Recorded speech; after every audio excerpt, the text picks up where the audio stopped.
Oh no! Hey, you know what happened after the Nuggets did that the first time? I forgot about that. Yeah. Remember when they said his pubes look like Kevin Durant's head? Mm-hmm. That was funny. I forgot about the Draymond shit. Was somebody just said Draymond? I feel like him and Draymond's meat came out around the same time. Oh, they said Draymond's dick. I don't remember Draymond. You remember when his shit was ashy? I do. His was during the Olympics. He tripped, and he been like long time married. I guess he could have been sending that to his wife. I don't know. Via Snapchat, sure. Yep. He just hit all. It's raining meat on your Snapchat. Fucking freakazoid, nigga. That's crazy. I'm good. I just dropped my dick on Snapchat like a chain message back in the day. That's how you find out that when you click everybody's name at once, it sends it as a group message. Bruh. Now 6 bitches got your meat in the group chat. Hey, man. That's harassment. If I send it to 8 bitches, 2 of them gonna bite. People literally caught cases over that. That's crazy. It was a different time, though. It was a different time. For you? Oh, we're recording? We got it. We started. I can stop it and cut it out. No, absolutely not. Leave that shit. Okay. Currently, Unfocused Podcast episode 186. If Jamal has ever heard you, please contact our hotline. This nigga turned into the meat mailman afterwards. Delivering meat like spam mail. That man can't help but deliver. It's simple math, bro. If you send it to 12 chicks on there, you're gonna get 3 eye emojis back from at least 3 of them. And that's why the NBA is fucked up today. You niggas just throwing up volume. Volume. 3's better than 2, and I'm just gonna throw up a bunch. It's simple math. It is, bro. Fuck out of here. Freak. Bro, I'm telling you, man. You're what's wrong with the NBA. Jamal around the NBA. No, of bitches. Jason Tatum game. Taking 19 threes a game. Nah, that's funny. Dude, hey, them trying to call Jason Tatum the anomaly is the funniest shit ever. Don't call this nigga. They try to roll out the anomaly as his nickname. All right, man. That is ass. And then when they asked him about what nicknames he liked, he goes, well, my friends call me Taco. Some people call me Big Deuce. I like that one. We're not calling you Big Deuce. Also, what? That doesn't even make sense because your son is just Junior. Like, we're not calling you Big Junior. That don't make no sense. Taco and Big Deuce. So his son been the same size for 9 years. His son, you can't give yourself a nickname, bro. That's just no. I think the only person successful with that is what Nick Young. I guess Swaggy P kind of stuck. All of Shaq's nicknames are self-given. Yeah. Big Diesel's the only one I feel like I actually like. The Superman, the Big Aristotle, the Big Witness Protection, the Big Cactus. Yeah, the Big Witness Protection is crazy. Big Witness Protection, especially because he's a fucking cop too. Hey, Shaq has just done everything, and including being a fucking hater, but he's done it all. Shout out to Chauncey Billups for turning around the Pistons. He's not there, Jack. He's a fucking jackass. Shout out to watch that team.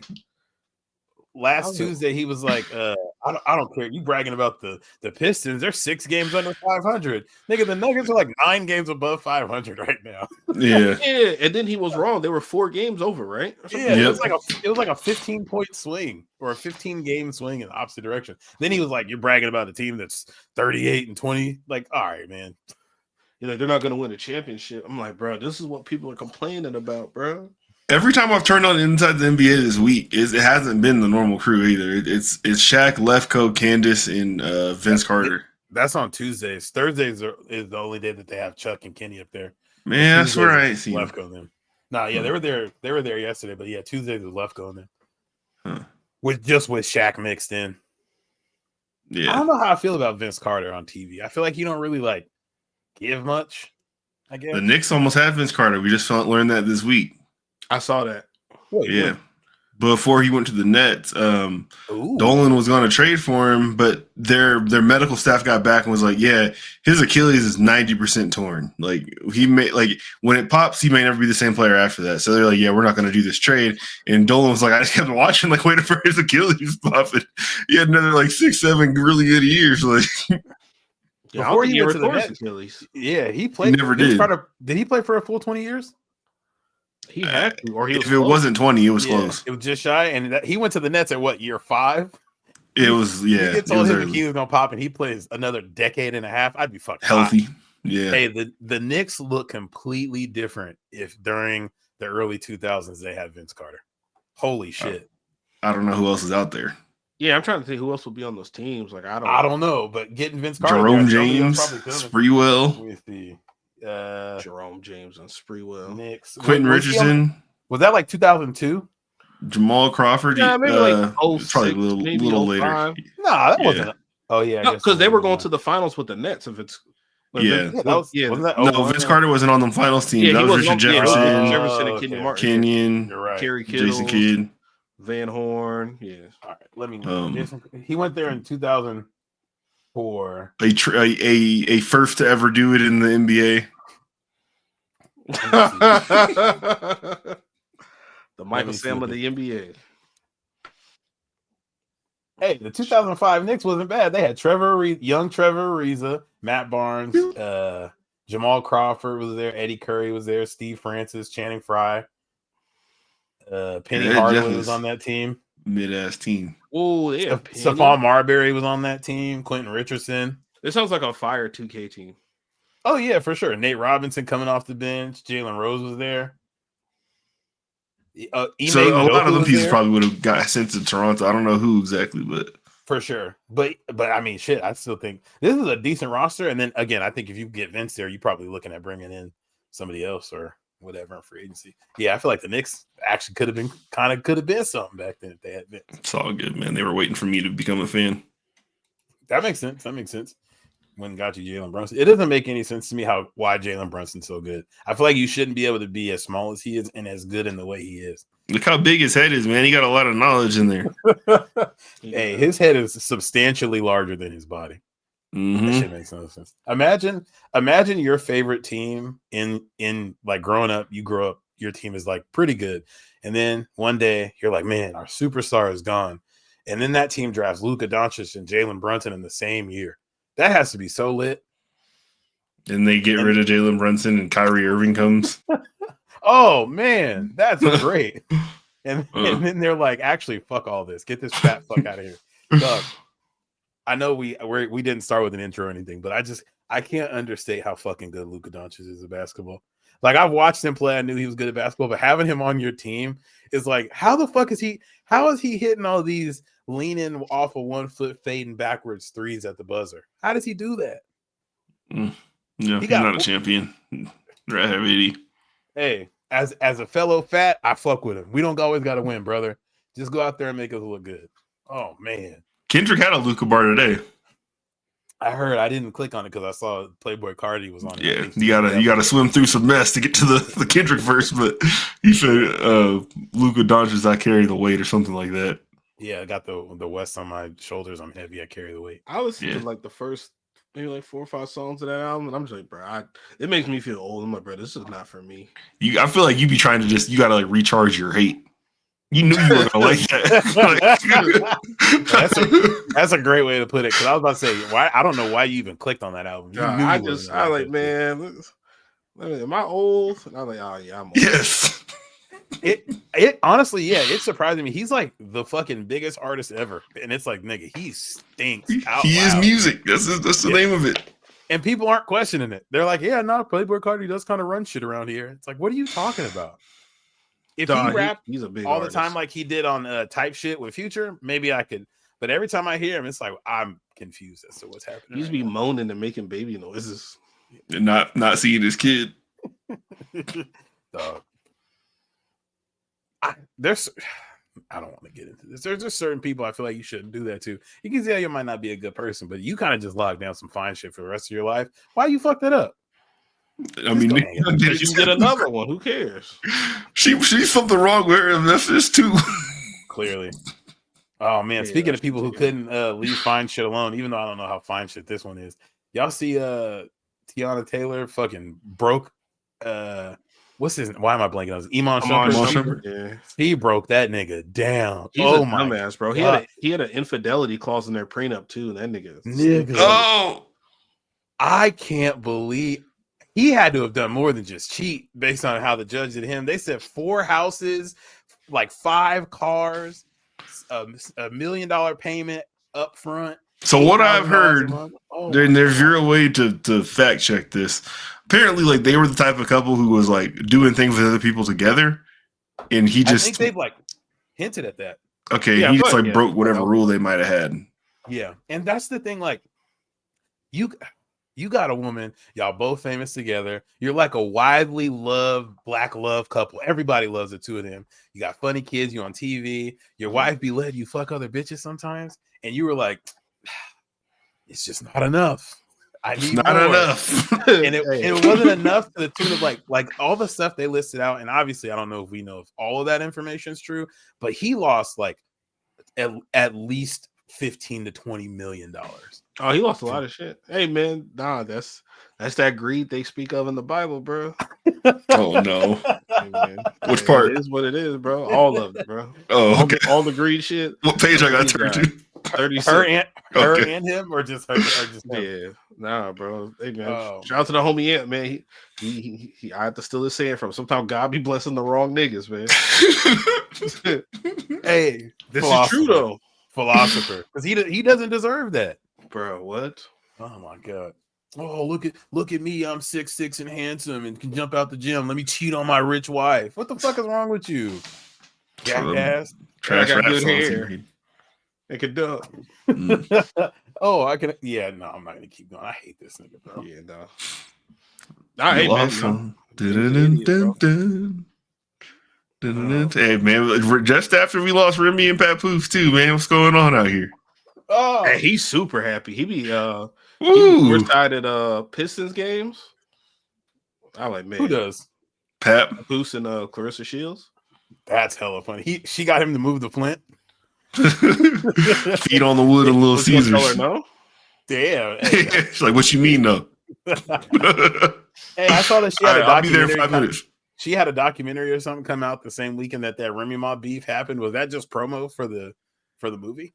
I think it's a biopic. I don't think it's a doc. Well, it's that movie. Because what's my man Brian Tyree Henry's in it. Paperboy. Oh, really? Yeah, he's in that movie. Hell of an actor. That new show on Apple TV is kind of good. I've heard it was good. I gotta check it out. Yeah. Hey, they're on some wild shit. Oh yeah, no, that ain't got range. I watched the first season of Severance last week. Okay, I'm on episode 2. Oh, what? Season 1? Of season 1. Okay. Dog, it's an interesting show. Yeah, I don't want to like talk too much on it. Your innies and your outies. Yeah, people been going crazy about that second season. Yeah, no, I'll probably lock in this weekend on season 2.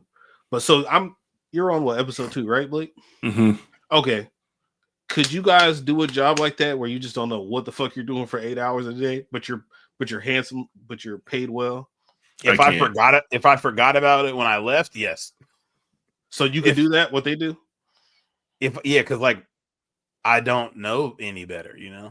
So look, my thing is like, let's say I'm at work inside the thing, and I have no connection to the outside, and my daughter's daycare needs to call me or something. Okay, yeah. See, from the show, it seems like it doesn't seem like there's no way for like outside stuff to get to you. I don't even know how it would, because even if they did call me and say, "Hey, your kid needs to be picked up, they're sick or something like that," you're like, "What kid?" Yeah, no, that's true. But the way that once they do start showing some of the outside from the episodes I watch, it looks like that's not allowed. Like you can't work there if that's your condition. Like you kind of got to be alone. Yeah, I mean, in the first episode, the main guy they're following, the dude from Step Brothers, he didn't have nothing going on at home. So I mean, I feel like they alluded to him being divorced, but I could just be making that up. You'll find out more about it later. Yeah. I watched the first like 5 episodes and stopped watching it. Like when it first came out, and then we tried to. Amara was like, "Yeah, let's start watching it again." So we picked up. I'm like, "We need to start this whole fucking thing." No, what's going on? I don't remember what's going on here. Why is fucking John Vought getting kissed in the mouth? What the fuck is going on? Bro, that's what I was thinking. I'm like, yo, so like these niggas don't know who they are, what kind of people they are outside of work. They just know like their coworkers and like their name on their name tag. It's like, yo, so like this nigga's like, is he only gay at work? Hey, people have been doing the meme of like, you know, your innie does or your outie does this and likes to do this. Like they're weird, and the person inside's like, ew, what the fuck? finding out that your innie is gay, you gotta be hella. You get that every is single funny. day. It just hurt to sit down. Like, what the fuck going on? Man, I gotta stop. I find out that I'm secretly gay on the side, and I didn't know. It's crazy. Bro, he was fucking super tough with that dude, man. I'm like, wait, so is he man. only gay like at work? Well, this is kind of crazy. Nigga gay for pay. I'd be sick. Hey, HR gonna talk to me. Hey, y'all letting them niggas fuck down there? Y'all gotta inform me. The same way he just had the little envelope on the windshield, y'all gotta let me know. Like, Oh man, I'm trusting y'all with my body. You got me down there getting fucked, bro. They went down. No, they went down to that hallway and they met the other people there. That nigga fell in love instantly. Oh man, nigga touched his hand. I'm like, oh, slow down now. Like, bro, you don't even know what kind of person you are. You no, I know enough. You a man, ain't you? You've never even thought about romance, have you? I need it. Nah, stop him though. Nah, that's funny. But I was just thinking because it's like, so like if they did have something like that, it's like if you're making like really, really good money, but it's like you'd have just like, what would you sign up for? Like, what if like your job is just like, obviously you don't know what's going on.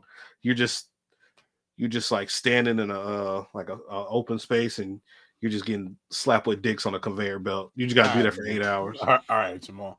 I'm just saying, like, bro, you could be doing anything for them 8 hours. Bro. Why are they paying me? Yeah, why are they paying me for this? Yeah. Never mind. I wouldn't do it. I didn't consider that getting slapped across the face with dicks for 8 hours was on the table. I'm good. You're just standing still and it's just naked men on a conveyor belt. Just my hair all sticky. I'm good, man. That don't sound like what the Lord intended for me.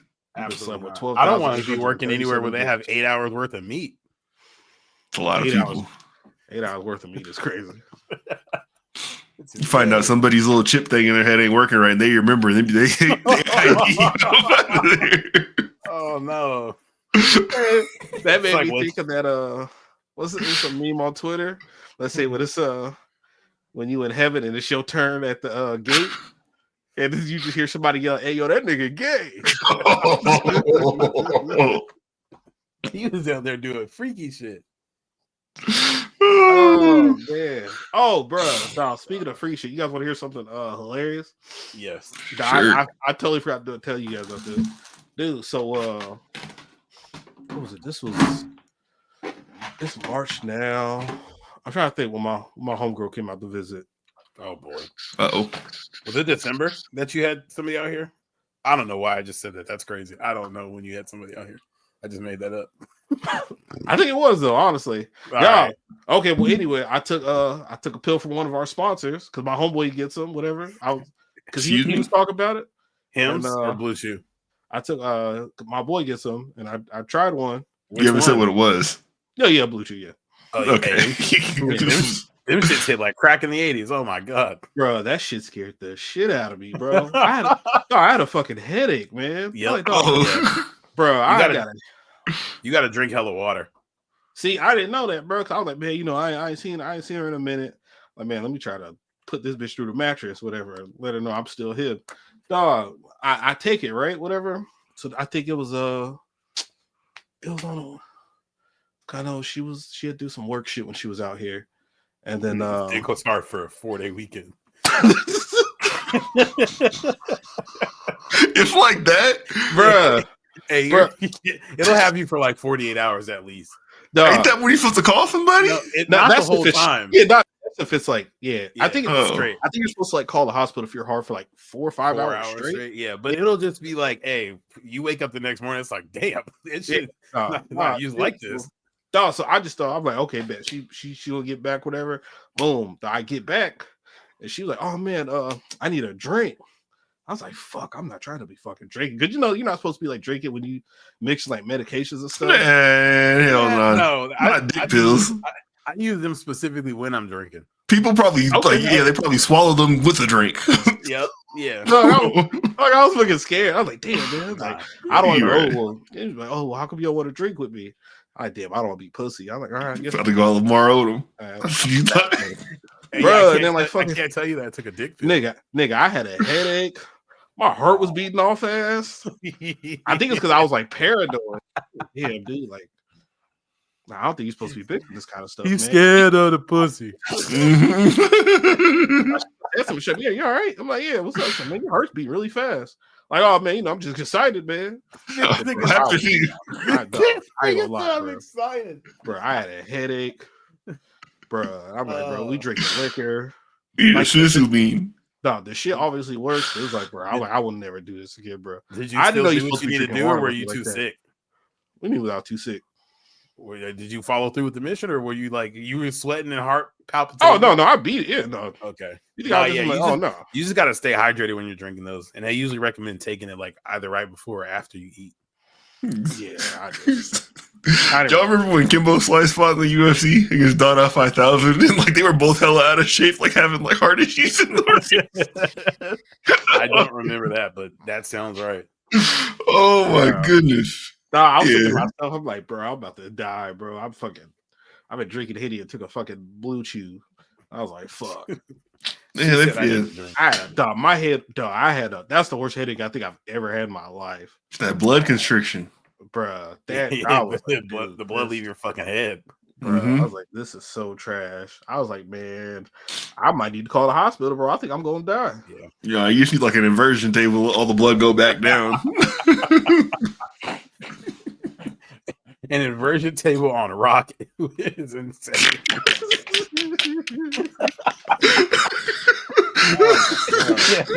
That's crazy.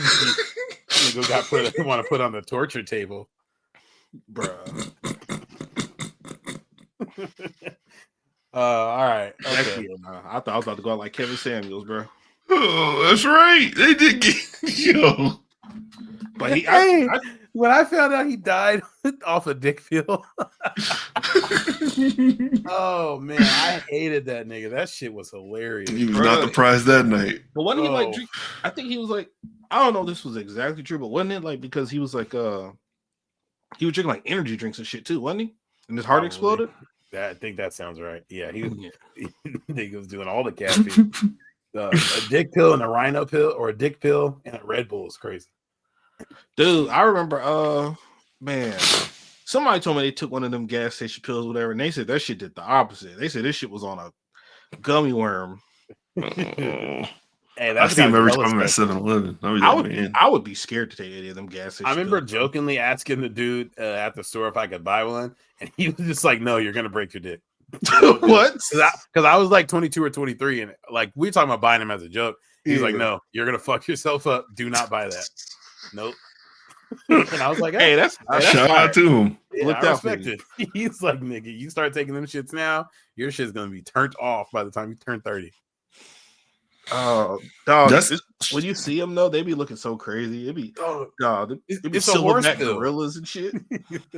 I remember way back in the day when I was a kid. It was at the AM/PM in like Furcrest. They had horny goat weed. Horny goat weed. They still sell that. Isn't that like not related to sex? I have no idea, but at the time I thought it was. I didn't know what it was. I was in elementary school when I saw this. Goat weed. Let me see. Yeah, you could buy it from fucking GNC. Did it get you going? What is horny goat weed? Let me see. I need to know what it does. Also known as barren wort or bishop's hat, is a genus of flowering plants with 20 to 30 species. They are some big ass word I don't know. It says increases testosterone. Yeah, it's one of them shits. Okay. Horny goat weed. That's some terrible branding. Yeah, I don't know why you would call it that. I'm like, nigga, I'm not putting that in my body. Mm-mm. Horny goat weed. I thought it was like horny goats, like growing up. I thought that's what I thought it was for this whole entire time. I never bothered to look it up. I just assumed, okay, this definitely has to be one of them type of pills because it was sold. It was in that rack. I thought it was shit! Hey, I didn't realize there was video of the dude and the chick fighting in the parking lot. I did not either, and that's how I put it on there. Let's get it.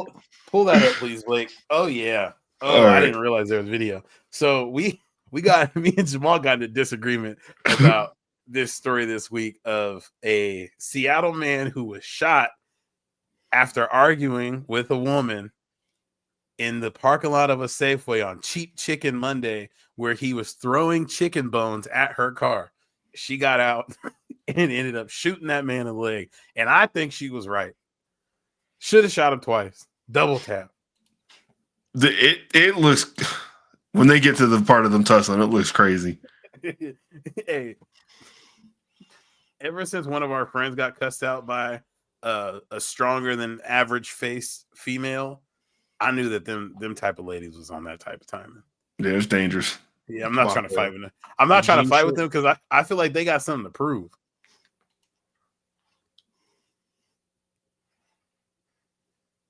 I just want to see him like fighting with the. Yeah, where's the audio at? You can't hear? Nah. Yeah. Okay. Hold on. We gonna. I tried to freak it this week and do the podcast in Firefox. Might have been a mistake. This nigga dare to be different. Here, I got it pulled up. Let me see. That's funny. You said I use Firefox too. Somebody said Firefox is for niggas that use porn all the time. Mind their business. Sounds right. You got ads. Hey, he's poor. The craziest part about it is I got YouTube Premium. No, you gotta click the second link. It's the YouTube link. Oh, okay. You got it now. I want the YouTube one. No, you are so stupid, bro. Oh man. I get shot in Safeway over some chicken. The Army veteran and father of 3 says Laying in a hospital bed recording a selfie for the news is fucking insane. What do you He's think? just had a wild week in general, so I don't really like this ain't really the craziest part. Wait until you see them when he wrestling. and his coworker bought Safeway's Monday night cheap chicken deal and were eating in a car parked outside With your coworker. And I was throwing my chicken onto the ground outside my window, so I did. Illegal. Having to admit that you are littering on the news. You are a piece of shit. And getting a mess in my coworker's car. That's when he Get a bag, says bitch ass another nigga. driver parked next to them and accused Clearly her he of didn't throwing have- chicken bones at her vehicle. She opens up the car and steps onto some chicken, and she's like, "What the? Why is there chicken on the ground?" And she looks over at me and it's like, "Are you serious, man? You're throwing chicken onto the ground?" And I'm like, "Who cares? Leave me alone. F off." A police report says the Oh, they're tussling. Yeah. Before we watch the fight, I just want to say this. I don't believe his story that she pulled up after he had been throwing chicken wings out the car, and she just happened to pull in the spot and was like, "Why is there chicken on the ground?"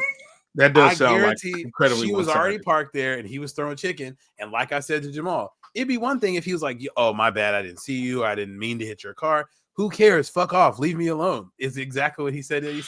You made the situation worse. The argument escalated when the other driver took Why he got her scissors in the and headlock? tried They're slashing parked her. hella close. Why are they parked hella close? Hella Tackle close. her to the Hey, ground, rewind it. I did not know and that. I I didn't put her see. into citizens. And it's like, "Are you I know this nigga was not about to say what I just Yeah, he serious, man? was. You're throwing chicken onto the ground?" And I'm like, "Who Yeah, look at his cares? mouth. Leave His me mouth alone. looks big. They whooped his ass. F off." A police He got it. Look, dog, he got him like a fucking rear naked chokehold. She's giving him hell. report said Both of his feet are off the ground. Right now. She got him on her back, and both his feet are off the ground. What is the happening? argument escalated when the other driver Hey, they are parked hella close. Yeah, why are they so close? It's Eagle parking too, so someone is in the wrong here. Yeah, the cars are touching. Like her door is touching his door. Oh no! took scissors and tried slashing She Graham's fucked side. that car up. So his car is parked this way. I don't believe that she backed into that spot next to them.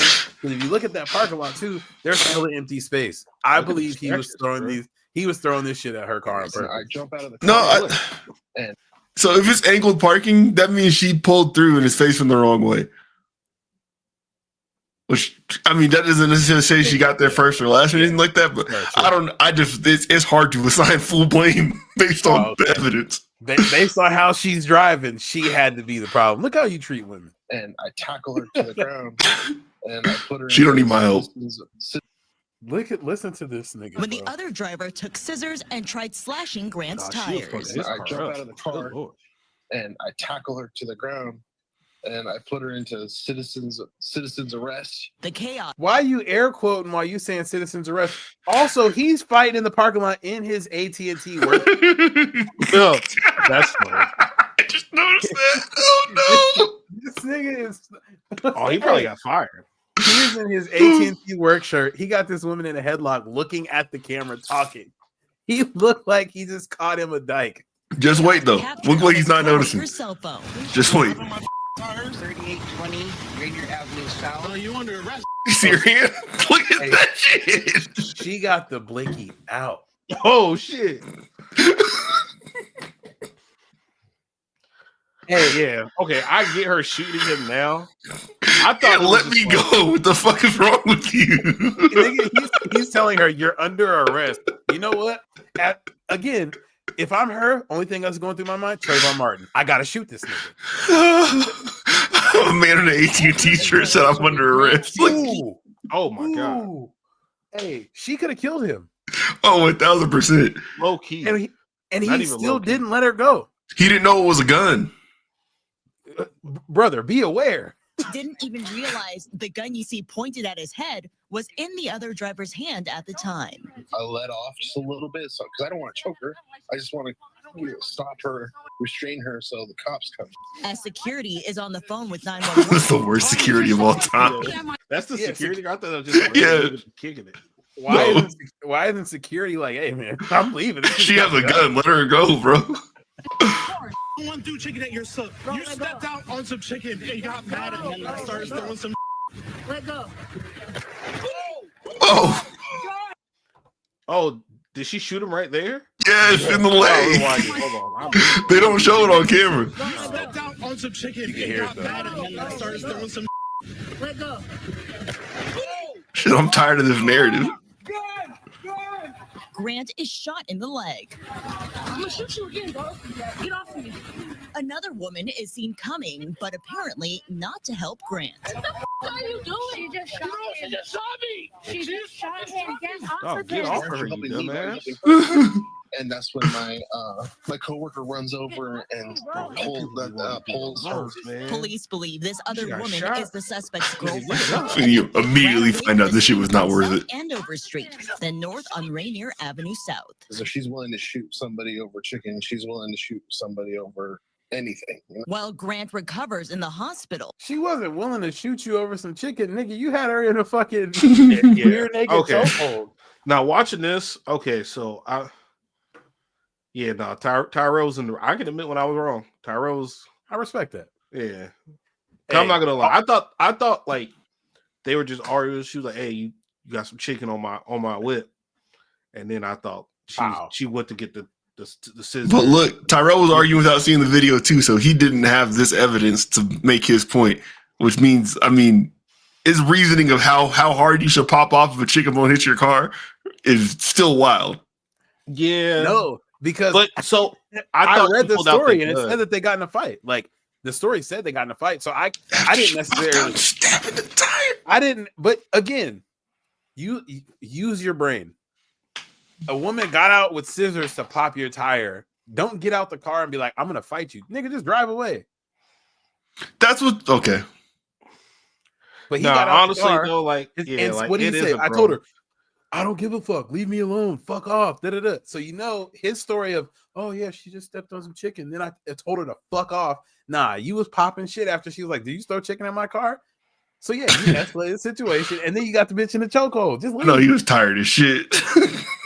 No, he was trying to choke her the fuck out. I see why she pulled out a gun. Part of my reasoning too, I've worked at phone stores for long enough to know niggas that work at phone stores ain't shit. I knew a nigga that work at AT&T deserved to get shot in the leg. 100%. You ain't never met nobody that worked at AT&T that's trustworthy. I mean, Think about it. back when they Not were never. singular. I know one, and I'm definitely. You didn't even have a he's- phone. He's not trustworthy. I did have a phone on singular. Okay, look at you, old head. Punk. Been outside. Damn. Yeah, You I know. didn't know he was like choking her out and all that other stuff, and yeah, leave people alone, bro. Why she have them arts and crafts scissors in her car? Might be a teacher. Yep. You're right. That's my bad. Cheap Chicken Monday, man. Trying to save them dollars. No, Safeway chicken. Also, they were on Rainier Avenue South. They was in the hood. Oh, Just leave, brother. Oh shit. Dalton Connect just died. Oh my I've god. seen that. Ow. You He ought just to did know one of them. better. He did one of them dunks where you lay on the or grab onto the rim too much. He really gets up though. That's crazy. He does got bounced. Hey, oh, I'm on crack stream, just a little behind. Okay, understood. Yep. All right. What else? Speaking of crack, ooh, look at the segu. Y'all see what's going on over? I think this is Philadelphia. There was a high school relay race. Old girl was coming down the track. Seemed like she couldn't keep up, and just wow. Y'all seen this? I have. Yes. I'm not gonna lie. Watching it, I agree with everybody else. It looks like she did that shit on purpose. After hearing the girl talk about it and for how emotional she was, I kind of just believe her that she didn't mean to do that. I want to believe her because she's very upset. Yeah, and then she posted the video. She was like, basically, when I came around the corner, the baton got stuck on the girl's shirt. And so when I went to pull it back, I lost my balance and then went back forward with it. That's kind of a lot. That's kind of a lot to believe. But the video supports it, is all I'm going to say. I think that everything in there probably could have happened, but I do feel like it's possible she might have put some extras on it. Bro, she was saying the girl was talking shit to her. How much shit can you talk when you're running a full sprint? You can't talk like that. I didn't know that the girl was talking shit. Now them two things don't make sense. Might be in super shape. You never know. Bro. She was talking shit and you just so happened to lose your balance on the back Baton, of her like, is it Baton metal, Jamal? Mm-hmm. Yeah. Yeah, they're like hollow steel, I think. They're pretty heavy. Not heavy, It's but like hollow. heavy. It'll hurt if it hits you. Yeah, for sure. Damn, this seems kind of slow. It's just high school. Oh, I don't know why I thought it was college. They're running at Liberty though, but it's high school. Hey, okay. Bro, there's nothing worse than getting dusted in front of the hose at a track meet, bro. Ooh, that is the worst. That's why you stopped running. Are they same team? It kind of looked like it, don't it? Ow. Oh no, they got different stripes on their shirts. Okay. Hey, yeah. Oh, it did get stuck under her arm. Hold on. Yeah. Maybe she's like, yeah, let's get out my lane. Bro. When she goes back forward with it, it does it definitely got stuck. But when she goes back forward, she just goes through with such force that it's kind of hard to. And she does slow down right away to kind of check on the girl. I don't really feel like if you did that on purpose that you're like, oh shit, let me make sure you're okay. That looked like frustration after it getting caught in her arm. It's like, yo, why are you so in my lane? It also does look like frustration of why the fuck are you so close to me? I think, multiple things can be true, but the force in which she came back around is like, I don't know. She's still on the ground, damn. Dude, she suffered like a fractured skull and everything. For real? Mm-hmm. I didn't know they were like that. Damn. Yeah, man. Hey, you hit her hard as fuck. Girls in the last like are kind of moving. Yeah, no, I know she had a concussion and a skull fracture. That's ugly. She bonked her pretty good. That was a pretty good hit. There's some noise coming off of that. That's one of them things too where like, hey man, even if you didn't mean to do it, I don't really care. I still gotta sue you. You gotta pay for something. Like accident or not, that was kind of, you did a lot. You're doing the fucking most. Yeah. Bro, because she's running super I don't know, bro. It just seems like I'm trying to think. It's like, bro, you get the thing off and you're running with the thing in your hand, and then that it definitely gets stuck. It was just like how much force it came back down with was like, like Blake said, it looked like it might have got stuck, but you were just frustrated at this point. Two things can be true. Because even when you're running with that's like your running form is not the same as a punch. It's not the same, but I guess, man. She said,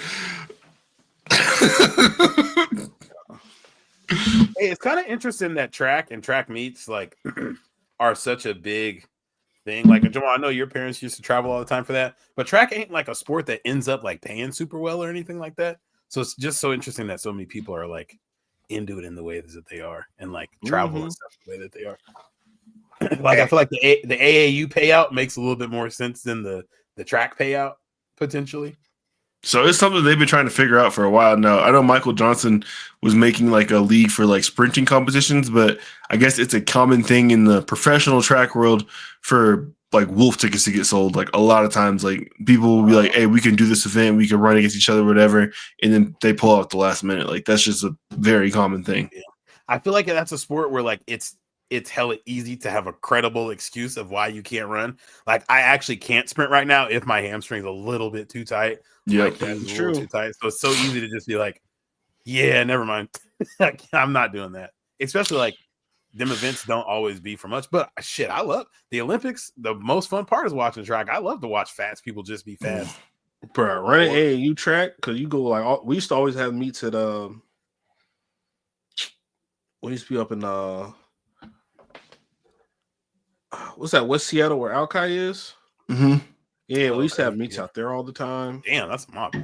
Yeah, like you know what's funny? My first year, because I got on the AAU track team because my sister and my cousin was on the team, so I got on whatever.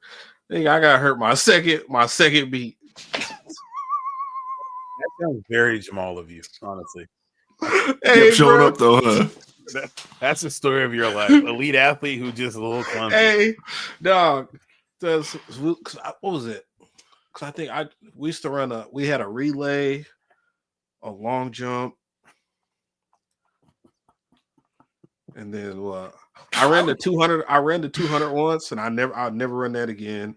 The 200 meters is a long ass. When you think about it, that's a lot of running. That's a long way to sprint. Yeah, is down and around the corner. Yeah, because they say like you got to sprint 70%, and then like the last 80, they want you to go to 100. Like, nigga, I don't have no more left. I can't just sprint that much. I was actually sprinting the whole time to keep up. You got me fucked up. No like, other gear. I know that's the one that Noah Lyles is big in, and it's just like it don't make any sense that you run that fast for that long and then get faster at the end. I think the 400 is crazy. That's the race my sister was super dope at. Like, I don't know how you can run that, bro. 400 is nuts. Yeah, because you're supposed to go from like 60 to 70 to 80 to 100. Okay. No, sir. No, sir. Hey, no, I remember. I enjoy watching the 15 running the 100, and then I looked to my side real quick. I'm like, okay, I'm doing all right. I'm down the back. I'm like in like third-ish. My cousin's in front, whatever. My cousin Julian, but whatever. And then nigga, I just feel I got the sharp ass pain in my hip. I was like, oh, nigga, I stopped and like rolled over. You feel like you hit the turkey bowl? Nigga, I got a hit pointer. Oh, running. Hey, that's what I'm talking about. This nigga Jamal has had a hit pointer and turf toe. You are Mr. Non-Contact for real. He ain't never broke a bone or sprained an ankle or nothing. Conco. Dog, you ever had like a hip injury or anything? Thankfully, no. I've maybe had a pointer. I guess that shit stinks, bro. It felt like I had like a knife trying to poke out of my hip. Yeah, that shit was trash. Injuries like that make you realize, like, oh, I do a lot of stuff with my hip. I stand a lot, bro. When I broke my foot, that's when I realized like how important like your foot is. Like your foot, yeah. Or even like when I had like turf toe, like bro, like your big toes are literally like your center of balance on your feet. Yep, that's facts. Yeah, but that shit was trash, man. Shout out Dion. Watching the 1500, I got on that this year at the Olympics because it's like you're just running for so long. Like, hey, let's run a mile, but it's like let's run a mile. No, we really gonna run. Yeah, like you're not sprinting the whole time, but then they get to the end and it's like, how the fuck do you still have more in you to start sprinting right now? I don't get it. That should make no sense to me. I like just like the mental thought of like pacing yourself, because you'll see people like they get passed up and like fuck, I gotta catch up, and then they like burn out. But it's like, nah, that shit's so impressive to watch. That's what they tell you too. They always say like don't run and look at other people, just run your pace and you have your strategy. That's hard to do, ain't it? That shit goes out of the you don't even think about that when you see everybody in front of you. Like, nigga, I ain't trying to be last. Let me speed up. The Especially competitive after, part of your head. you see people start to panic when somebody like passes them. It's like, nah, I gotta go. Bro, what? Noah Lyles and Tyreek's supposed to do something this offseason. What did you say a couple minutes ago about Wolf tickets being Wolf sold in track and tickets field? being sold in track and field. That's 100% not happening. They need to get Speed out there with him too, because Speed almost beat Noah Lyles. I've seen it. Speed does everything, and he's good at all of it. I don't understand. He does. He's good at everything except for the thing that he does. I don't want to watch that nigga stream nothing. I was home for a bit, I think in December, and he's a YouTube streamer, and he like just streams in the middle of the day or whatever because he does like this in real life type of stuff. I cut on a couple of them. It's interesting. I'll say that much. Again, it's one of those things not for us, but like I think he might have been in like Chile or something, like walking through like a theme park. And just like the turnout for him was nuts. And then the next day he was everywhere. in another. And the next day he's in another South American country, just like walking through a market or something like that. And the conversations that are happening between him and his security and the camera and stuff like that, so they can like safely move him through the place. Like all that stuff's like super interesting because like he's like a wild celebrity, like especially in that part of the world because I guess he's like a big soccer content creator. So. Definitely interesting. Like, Ronaldo's his guy, and Ronaldo just be regularly tweeting him, or I think he's like hangs out with Ronaldo's kid. Yeah, they got some sort of relationship for sure. Yeah, it's that. Yeah, when I said he wasn't good at streaming, it's like, yeah, I don't want to watch it, but clearly he is very good at streaming because he's turned that into. We were making fun of it, but it's like they roll him out at every All-Star, Pro Bowl, anything that they can get celebrities at. Speed got to be there. He was at Royal Rumble. Yep. Oh yeah, he does have a good Club Shay Shay episode too that I feel like is definitely for people like us who don't watch his stuff because it humanizes him in a way and you get what's going on. Yeah, I probably would enjoy that. I don't know if I want to watch Club Shay Shay for anything really, but I probably depends on who he has on there. He is kind of a little gossipy though, a little gossipy. He's a chatty patty. Yeah, hey, I'm so tired of seeing Andrew Schultz, dude. Like, I feel like he kind of used to be cool. Every time I hear him talk now, I'm like, why do you got to keep talking about us? Leave us alone. They had a good conversation because I don't. Because Schultz was like talking about how he'll make jokes about people and like who they are and what they are and stuff like that. And Shannon was explaining his point of like how come he doesn't do things like that and like how come. Like, let's say, like, if one person says something to him about, hey, bro, like, I don't like that you did this. That's offensive. Shannon's like, hey, cool. It is nothing off my back. I'll stop. Like, I don't necessarily need to do that. Like, I can leave that alone. And seeing the disconnect between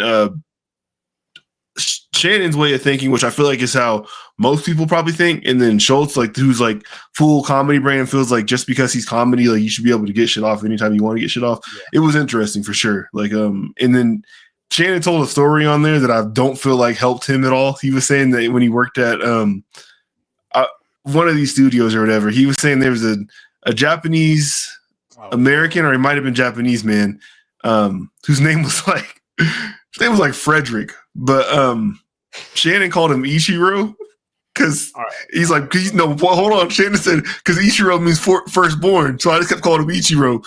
And it was just cool. That's what we did or whatever. And then he said, Fred came to me one day. He's like, hey, Shannon, my sister died and she's actually the firstborn. So if you could just call me my name from now on or whatever. And Shannon's like, yeah, for sure. Nope, I'm definitely going to call you that. But it's like, you definitely weren't calling him Ichiro because he was firstborn if you like actually knew this person because you would have figured out he wasn't the firstborn. Like, what you know why you calling him Ichiro? Like, absolutely. Yeah, I'm looking, this story is not adding up very quickly, actually.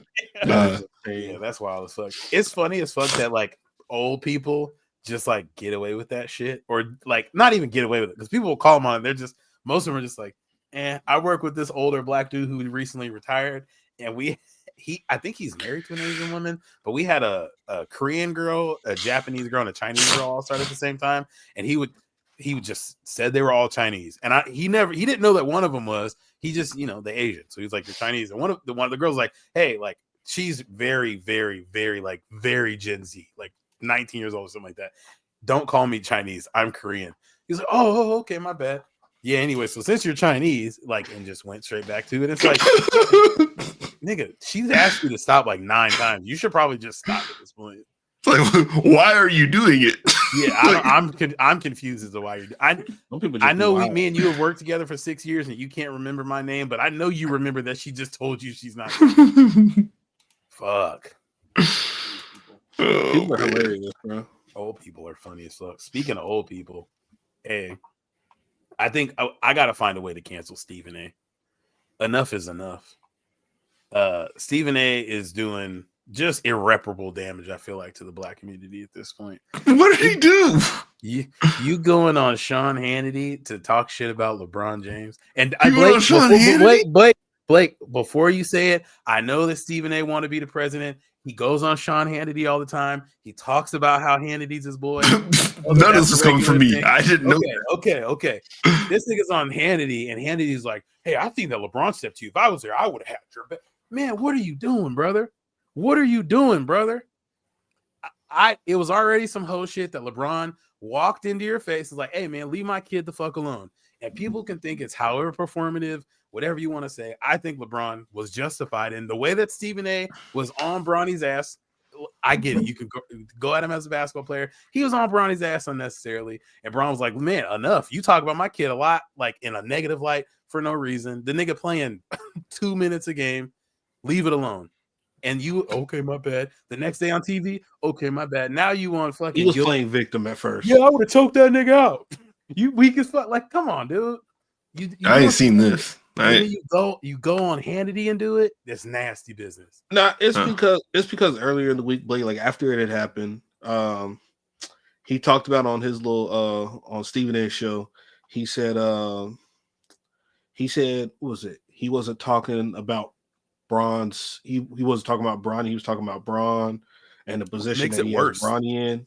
But like this, I think LeBron's problem is like I'm sure he's fine. Like he knows that like he's definitely talked to Bronny about like he's going to be in a big spotlight just because of his name and who his dad is. So we all know that everybody's going to be a little tougher on Bronny because people if you don't fuck with Bron, you probably don't want his son to do well in the league, whatever. And that's understandable. I get that. But they were getting. What was it? They were losing to Philly in like a blowout game. He got him with 5 minutes left. Yeah, and Tyrese Maxey was kind of cooking Bronny a little bit. Tyrese Maxey cooks a lot of people. He's an NBA All-Star. He's one of the better guards in the league. Nice. In a blowout game, and he was getting some garbage time minutes. The next day, Stephen A. Smith was on First Take, or it might have been on the show. For the love of God, LeBron, I'm pleading with you, not as an NBA player, but as a fellow father. Why are you doing this? That's where I think LeBron got mad. Because it's kind of like so you're talking about you're pleading with me as a father. So it's like, so you're making it seem like I'm being a bad parent and having my son out here getting cooked. That's where I think LeBron took like fault with it. Like, yeah, if you're just saying like, oh, Bronny he might not be ready to play in the league, and clearly he isn't. Like he does some good and some bad. I think he scored tonight. I know you guys lose, but I know he had like 5-6 points earlier in the game. Sure. Yeah. And so on top of that, and I know I don't watch his podcast regularly, but they said that I guess Rich or somebody like around LeBron had text Stephen A after that whole like I'm pleading with the other father shit, basically saying like, hey man, like LeBron didn't really fuck with you saying that. Like here's like why you should have said that. And then he went on his show and they said he put up the tape like in the background as he's talking. He had the low lights playing. He has the Bronny getting cooked tape playing while he's saying, damn, don't have people text me about da-da-da. Okay, cool. I won't. When I see you, I'm gonna say something. And then all of a sudden I'm weak. I just sent you guys earlier this week too. Cause I remember I was like, man, I feel like Stephen A tells niggas like, come talk to me. They got a 2-minute compilation of him saying, you know where I'm at. I'm at every game. I've been to 120 games every year for 30 years. If you got a problem with anything I say, come see me about it. And then he does, that's weak. That's below him. I don't respect that. Like you doing the most about listen. LeBron is one of our icons as a black community. LeBron, one of our icons. You on Hannity telling people he a hoe. I don't like it. Can't stand it. He said that on Hannity. He said LeBron's a hoe. He didn't say he was a hoe. No, absolutely not. Didn't say he was a hoe. Just he on Hannity, he tried to move on a little bit quicker than he did on all the other stuff. But he was still on Hannity entertaining the foolishness. I'm gonna say every time that because I've watched him talk about it on his own show and on Gil's Arena this week, and both times like it seemed like he was definitely like kind of just taking the fall for it. Like, yeah, I get how come he was upset at me. Like I'm not really trying to argue that or nothing like that. On Gil's Arena, I think talked about it for a bit longer in the sense that he kind of gave the backstory on like, hey, like I don't go to college basketball games. I don't go to these AAU games. Like I be in LA all the time. Like I didn't go to Sierra Canyon games because I feel like when I show up at places and people know that I'm at this place, then they start asking my opinion about something from that. And I don't feel like that's fair to the kids in these prep environments who are trying to play high school ball, trying to play college ball, doing whatever they do. They're not pros. They're below that. So it's like I shouldn't be spending my time talking about them. But if I'm there, people are going to ask me about it. But once you become a pro, now I have to talk about you because that's what my job is. So sure. You know what it is. It's the Cowboys and the Lakers. Like it's ESPN. It's what they talk about all the time. Yeah. So he was saying like, I get it. Like Bronny went to USC, heart thing happened. He tried to fit back in with the team. That went however it went. They had a choice to make as a family, and the choices they made was for him to go pro. I guess I don't know. He said I was like basically saying that LeBron maybe don't do that to your son because you know what's coming once he's pro. Like you're the biggest athlete in the world. Your kid's pro now. Like you know what we got to do. Like he's not going to get evaluated like the 52nd pick. He's going to get evaluated like LeBron James Jr. Like it's sure. So I mean that's how he was breaking it down. I didn't see the clip of him saying stuff about the Philadelphia 76ers game or the Hannity stuff. So I mean, yeah, that's a lot. But I guess no, he wasn't talking about the Sixers game. That was the game where like that was immediately after that game when they played Philly when he was talking about I plead with you as a father. He was getting cooked in garbage time minutes. I think you know how Monica McNutt kind of went off on Stephen A. this summer when the WNBA players were like talking about how he doesn't talk about the league or whatever in like a positive light. I kind of feel like, and I feel like part of the reason Bron did this when he did was because this was shortly after like the face of the league thing, where of course the next day Stephen A. like jumps out the window and is like, I can't believe you would say that, blah blah blah. You ruined the league by not doing all these things. It just seems like. I guess part of the problem, like, sure, I know that people turn the TV on more when you're talking about the Cowboys, more when you're talking about the Lakers.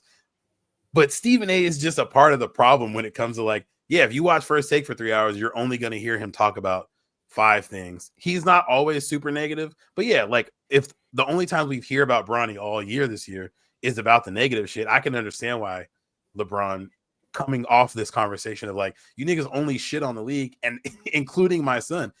I feel like, and I don't, obviously this is speculation, but if like Tom Brady or, you know, a Manning kid came into the league when one of the Mannings were there in the NFL, I don't think it would be talked about like, I can't fucking believe LeBron is doing this. His kid sucks. We shouldn't have to watch this. I'm begging with you, make this stop. I feel like it's a good story that could just be talked about as a good story. And at no point has anyone covered it as such because they just don't like LeBron or they don't think Bronny was good enough. You don't think they said congratulations or anything at all? I don't, and I don't watch everything all the time, but I don't feel like I've seen that at all.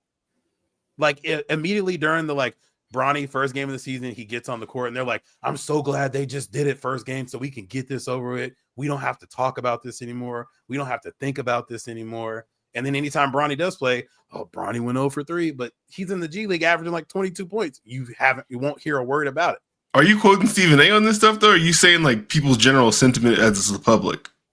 No, I'm talking about the general public, but Stephen A. has been the loudest voice of that, I feel like, and consistently that. As far as, like talking negative about him, talking about the like getting it over with, they said that on First Take. He said that on First Take after Bronny played. Like, yeah, I'm glad we're over this. Let's move on. We can actually worry about basketball now. Again, it's October 22nd, and you guys don't care about basketball for 2 more months. It doesn't make sense to me that Bronny is being covered in this such a negative light again, where we haven't heard like a single positive word about this out of the likes of Stephen A, out of the likes of like Inside the NBA, which is primarily who Bron's talking about when he's like, you guys cover the league in a way that just like you niggas don't like it. Like, why would anybody want to be the face of the league? The face of basketball for the last 15 years has played long enough, good enough for his kid to be in the league, whether he deserves it or not, which I think by his play, you could see like he is this level of an NBA player. Any second round pick that might play in the league, might not, might be in the G League for 10 years, whatever. Like, he's not some scrub, you know? So yeah, it just doesn't make sense that the face of the league has a kid come play in the league and who is decent. And they're like, actually, fuck you guys both.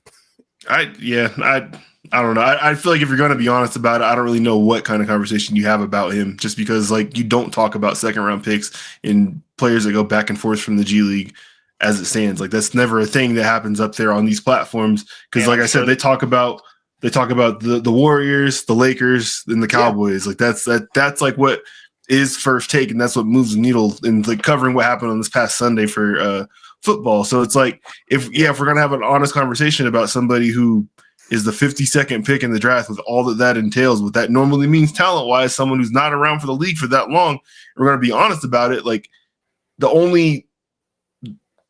because again, he talks about pro stuff. We're talking about their NBA performances. If we're talking about what he did on the NBA floor, it's never going to sound good. Like this, because that's just not where he's at right now. His game's got to grow. Like it would be dishonest to not cover it.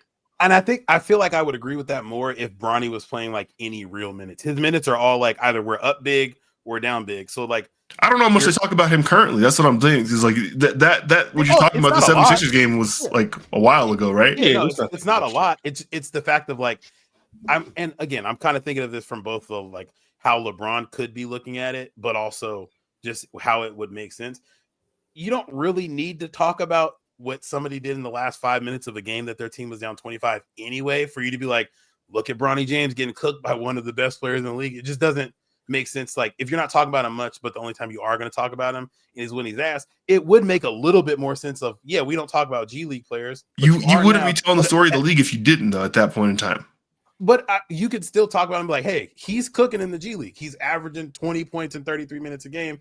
He's looking pretty good in the G League. He don't look that great when he come up, but you know, I feel like there's a balance you can strike. You can tell both sides. You gotta tell both sides. He got in the game last night. Yeah. He was ass again. Do any of us know that they don't tell both sides though? Because like none of us are watching this regularly or tuning into him regularly. Yeah, I mean, I guess they could, but I in all the recap that I've seen where they're showing more of this than I watch First Take on a day-to-day basis, which I have watched more since I've been off for like a month and a half. But they're showing like he clearly talks very poorly about him in the clips you're seeing. Yeah, but on your algorithm where you were a LeBron James fan. Do you think there are many clips that are like, oh, but you know, he was? I don't think it would make sense to clip though, because they're not going to go anywhere. I think the people who are arguing the other side of this, which there are people arguing the other side of this, would be pulling up clips saying, hey, you can't show that without showing this 2-minute clip of him talking positively about him. That's not happening. They're just saying you should be able to shit on Bronny. I want to be able to shit on Bronny. We know what moves the needle, dog. People are not clipping clips of people talking nice about folks. Blake, you are not on Twitter enough to see that people clip everything. There's a Stephen A. Muse page, Blake. I don't think it's going to make it to your stuff though. It will. No, it won't. Okay. I click on and scroll through replies of tweets regularly. All right, man. I would see it. I promise you, I would see it. I promise you, I would see it. If it man. And I'm not saying that he's never said a positive word about him. That's not to say he's never said a positive word about him. But again, I could understand why LeBron would be upset if 99% of the time you're gonna shit on for playing hoop, and you're telling me I'm actually a bitch ass nigga. There's like 4 conversations happening here. I think we all agree LeBron's probably in the right for what he said to him, and it sounds like Stephen A. agrees with that as well. The conversation that we were having after that was about how they cover Bronny, and that's where I was saying like I don't really know if there's a way to honestly cover Bronny as a professional basketball player and have that be in a positive light. Besides the initial congratulations of you made it to the league and on the same team as your father, that story lasts as long as it lasts, though. It's like now you're getting minutes. The crowd is chanting at the end of the games when it's a blowout one way or the other. We want Bronny. We want Bronny. That's what's happened at the start of the season. Yep. So when you cover what happened when Bronny got in the game, which everybody wanted to see, who was still in the stands that didn't leave, it is what it is. Like it's sure. And that's where I brought up the Monty McNutt point, because she mentioned like, Stephen A., you are basically the loudest voice in sports in America. You can dictate how these things are covered. So when we're saying like they don't really talk about the G League or that's not what people want to say, people are just have First Take on. People aren't like, I can't believe this nigga. And maybe the numbers would say differently. I cannot imagine that people be like, this nigga's talking about the South Bay Lakers. I'm turning the channel for 6 minutes. like he could choose to talk about it more positively. He could choose to mention every once in a while how he's doing in the G League. Which, yes, I don't watch every episode, so maybe he does do that more frequently. That just that doesn't make any sense. That just doesn't seem to be anybody's perception. So yeah, like he can choose how he covers sports, and if he only chooses to talk negatively about most things, then yeah, of course, people are going to have negative perceptions of him. I don't like how you say that though. He only chooses to talk negatively about it when he's only playing poorly in the NBA. Like that's like I'm not supposed to talk about it. Like again, what the fuck you want me to say? That's again, hey, Bron, you did a great job wiping your shoes off, getting on the floor. This is your point of we're having multiple conversations because LeBron is also calling you out because you, Stephen A. specifically, and most people in media are just generally talking bad about this product. I think it was the only thing you can say about Bronny is because you only talk bad about the NBA. Of course, you're going to say bad stuff about him.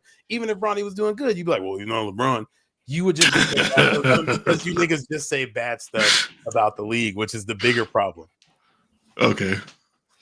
I think it was primarily just because of that one clip, and he was kind of doing the most that clip and being super like he was doing the most. But I get it, like you know, Stephen A. Like he got to put the personality on. Like he's what the biggest voice probably in sports media. Gotta be, absolutely, gotta be. I don't think it's close. They talking about that nigga being president. Yeah, like he's got to do what he's got to do. He's got to get his clicks and his views and engagement, and he did it. And then LeBron talked to him about it, and that was it, man. It is what it is. He has flat out said he has zero interest in running for president.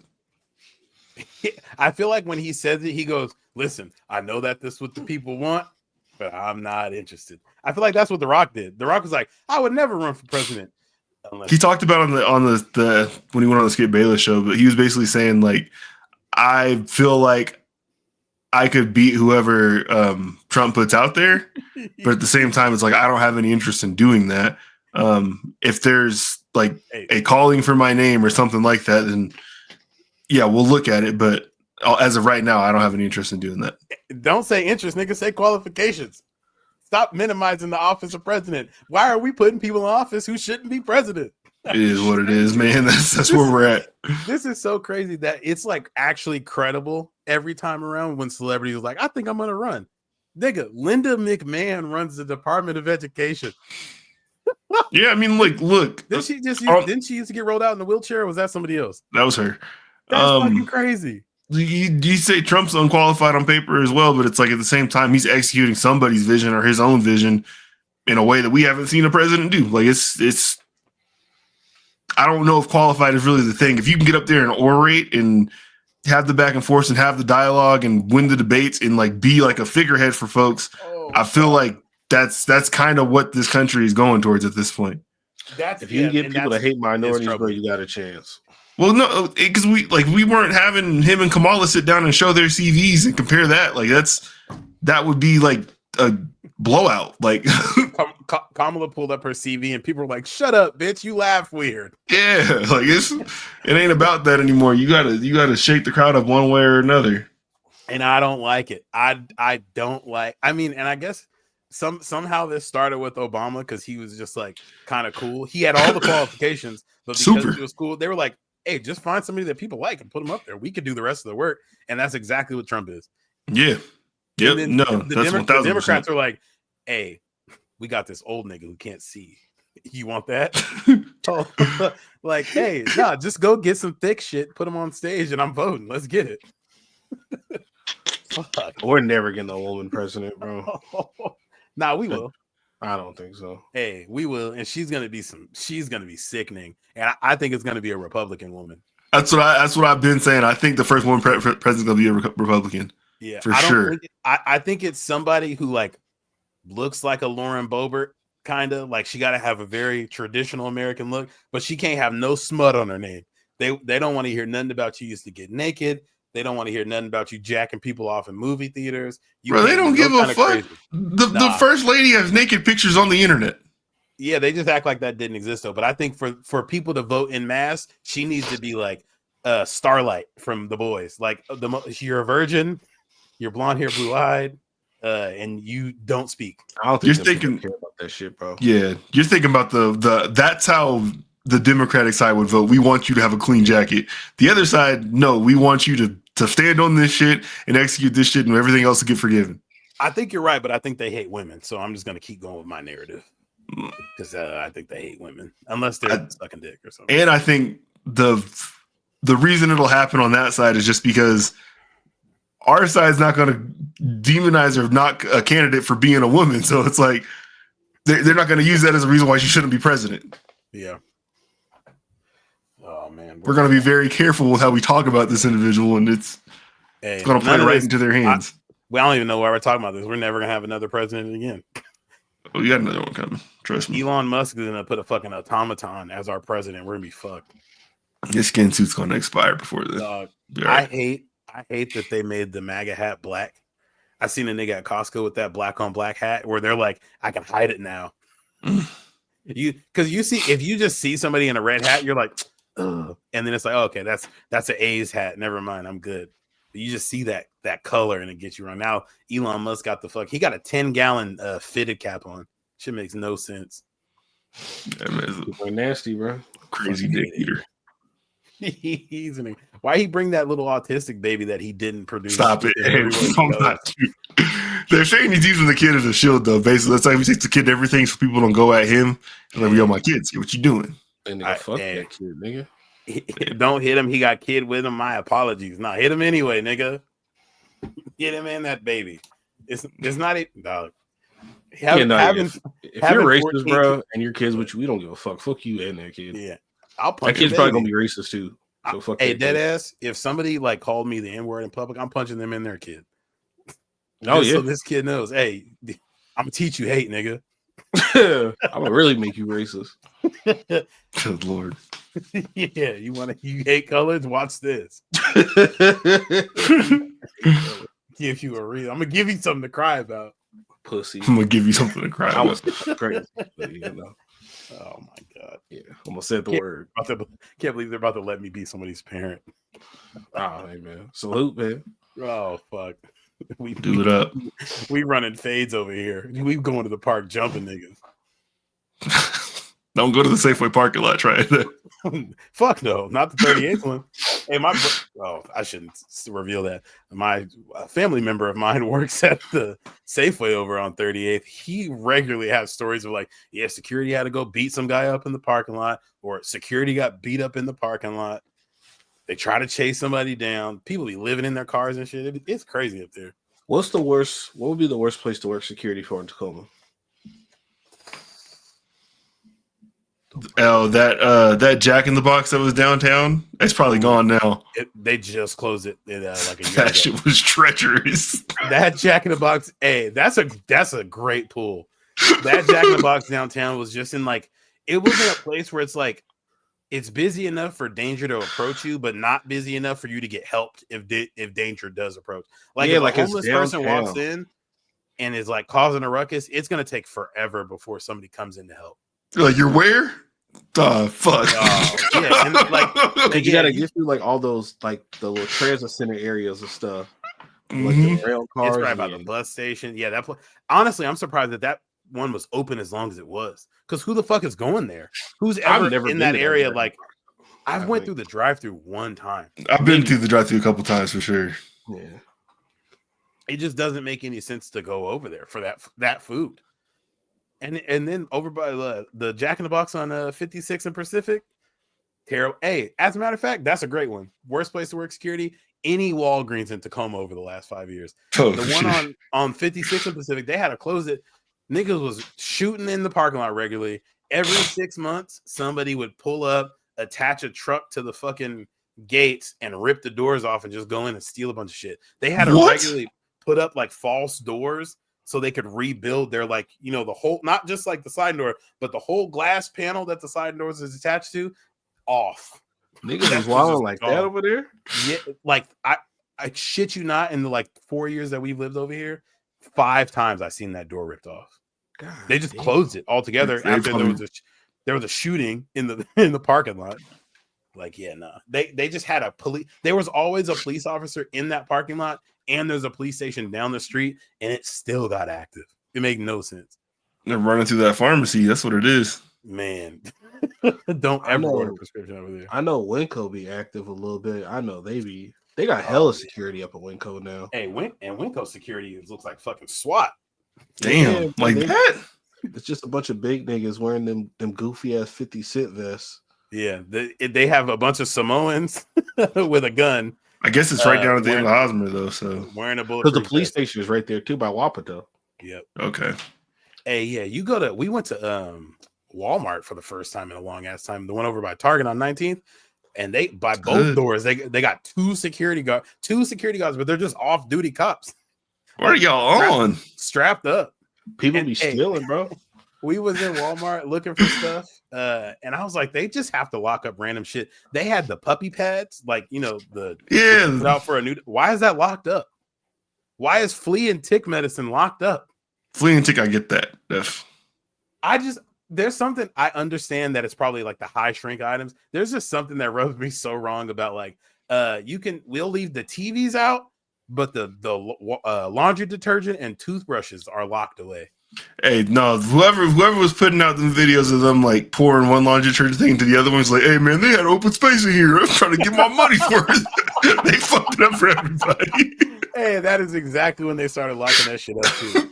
Dog, I fucking hate that toothbrushes be locked up. Because it's like, yo, if you come here and steal a toothbrush, man, you're down bad. And I get it, people shouldn't steal, but nigga, if I'm stealing a toothbrush, I'm down incredibly bad. Come on, man. Yeah, no. Like, let me brush. Where's my the human teeth. element? Toothbrush be fucking $3 for a pack. Yeah, don't lock up the standard like regular Oral-B joints. Like if you're locking up the Sonicares or whatever, cool. Yeah, I got you. Yeah. But again, the bum ain't coming to steal the Sonicare joint. The nigga ain't got electricity. You can flip it though. To who? You know what? Offer up. Never mind. I love a good booster. I wish boosters would come back. So if somebody could get me a good Quip toothbrush, I would appreciate it for the low. Yeah, that's why, man. Because I'm out here now and I'm right by the damn Target. That's why I don't like going to Target, bro. Every damn thing is locked up. Town Center. Mm-hmm. Hey, we boycotting Target, Jamal. Okay, bet. 40 days. I don't want to go up in there, bro. Yeah, fuck that place. Nigga, like you can't get detergent, you can't get toothpaste, I can't get mouthwash. It's Costco, man. And Costco for everything. We just went. We actually unfortunately shampoo for like all the nigga hair care products, bro. All that stuff is locked up. Locked up. Not the white ones though. Neutrogena. Hey, Blake, stop it. I'm joking. I'm gonna start making fun of you. We went to Target recently because we had to buy a bunch of shit to do this fucking home birth, and it was like Target's the only place we can go. And we want to buy one of them cordless fucking vacuum cleaners. I'm pushing the like get help button so somebody can unlock it for us. Vacuum cleaner for. Well, that's just this other aside. Oh, okay. Get out of there, Junior. With a little help. No, but we wanted one of them cordless vacuum cleaners. So I pushed the little like get help button because they're all locked up. I pushed the button. It goes for like 4 minutes, has a little countdown timer. It goes, we couldn't find someone to help you. What? Excuse me? Nigga, Blake, I'm gonna tell you guys this story and it's gonna sound so absurd. So I pushed it again and I told Amir, I was like, go up to the front of the store, you start checking out. By the time somebody comes over here and unlock it, I'll meet you up at the front. And if you check out before me, I'll just check out with it. I push it again. It doesn't work. So I walk kind of down this way. I can't find an employee. What is going on? I go to the tech center and there's an employee there, but she's on the phone, like trying to help somebody get a phone activated that they just bought. So I'm like, well, I'm not about to bother her. So then on my way back, I'm like, this can't be serious. So on my way back, I pushed the get help on every single aisle. They only got on like every like third aisle. So I'm just putting, I need help. I'm like, even if someone's like, I can't go to fucking vacuums right now, somebody got to be available for the fucking shower curtains or something. Nigga, like nobody comes. So I just had to rip the fucking security thing off. It wasn't that hard. It was one of them ones where it's like three wires. Twine. Yeah, it's like twine or whatever. So I was like, oh, I lift this one up. I picked it up. It start going off. No. I was hoping that it did, because if it did, nigga, I want to buy this. I pushed the button 46 times. So nobody comes. I take it. I walk to the front of the store. I get to the front. And Amira's checking out. I go, man, I was like, Amira, I just had to push the get help thing on 10 different aisles and nobody showed up. I should have stole this motherfucker. And the dude checking out goes, should have. That is funny. And Amira looked at him and looked at me, and I was like, is he dead ass? I should walk out right now. Because you know they don't arrest you unless you steal $500 worth of shit. It was like $130. Yeah, loss protection. They can't touch you or whatever. But then, so I came home. We vacuumed our bathroom. That's like Our a real dogs rule. are gone, so we cleaned up all the dog hair, and then I returned that motherfucker. Take this dirty ass vacuum, bitch ass nigga. Fuck Target. Oh, that's fire. Salute. Yeah, look at me. So you can steal Like- $499 worth of shit and you'd be straight. Allegedly, Okay. they might round up if you that close. Yeah, probably. That is crazy, dog. Y'all shit is different out there. Oh, they like everything. It's because, like, you know, man, all the damn homeless people be going in these damn stores and probably stealing shit and fucking shit up. Probably. It's funny. 'cause At you least can't- I know that's for a fact for Winco. Oh, Yeah. Yeah, they Winco done locked up the candy. I wish we had a Winco, man. Winco's dope. Winco Wait. is so fire. Doesn't the C in Winco stand for Colorado?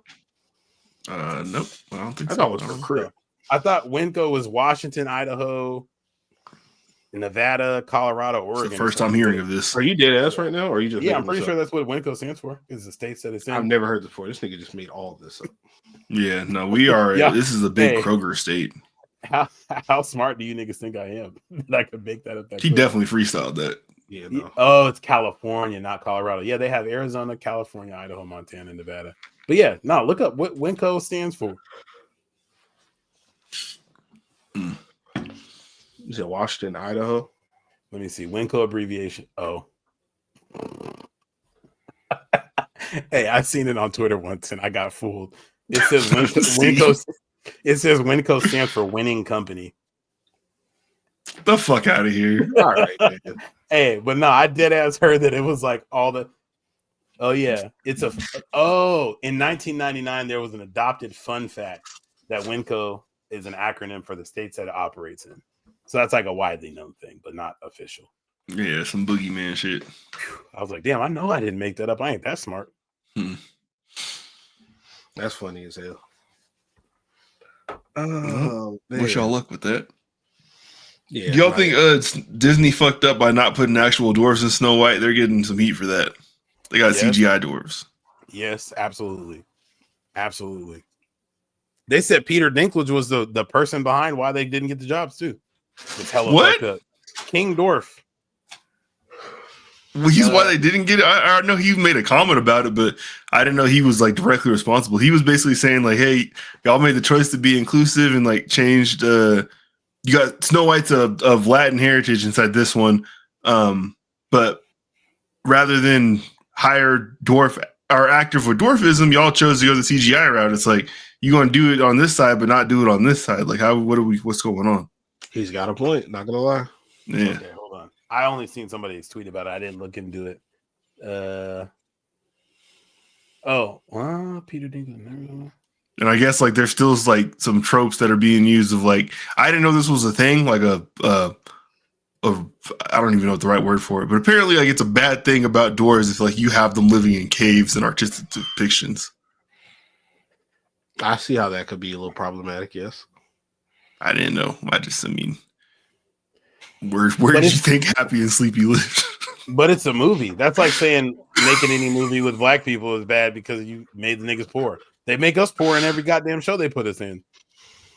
Okay. So they're saying Peter Dinklage said that the 7 dwarves thing was an insult in general.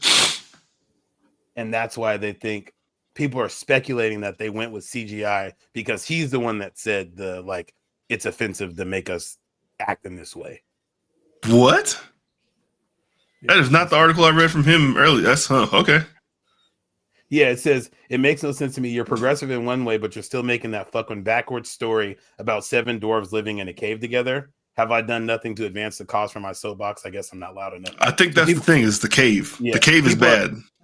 So people are viewing it as like they went with CGI because they didn't want to have real dwarves living in the cave. So they did CGI dwarves. So they're blaming him for why they didn't get it because he said that, even though he's speaking out to say why y'all got us in caves.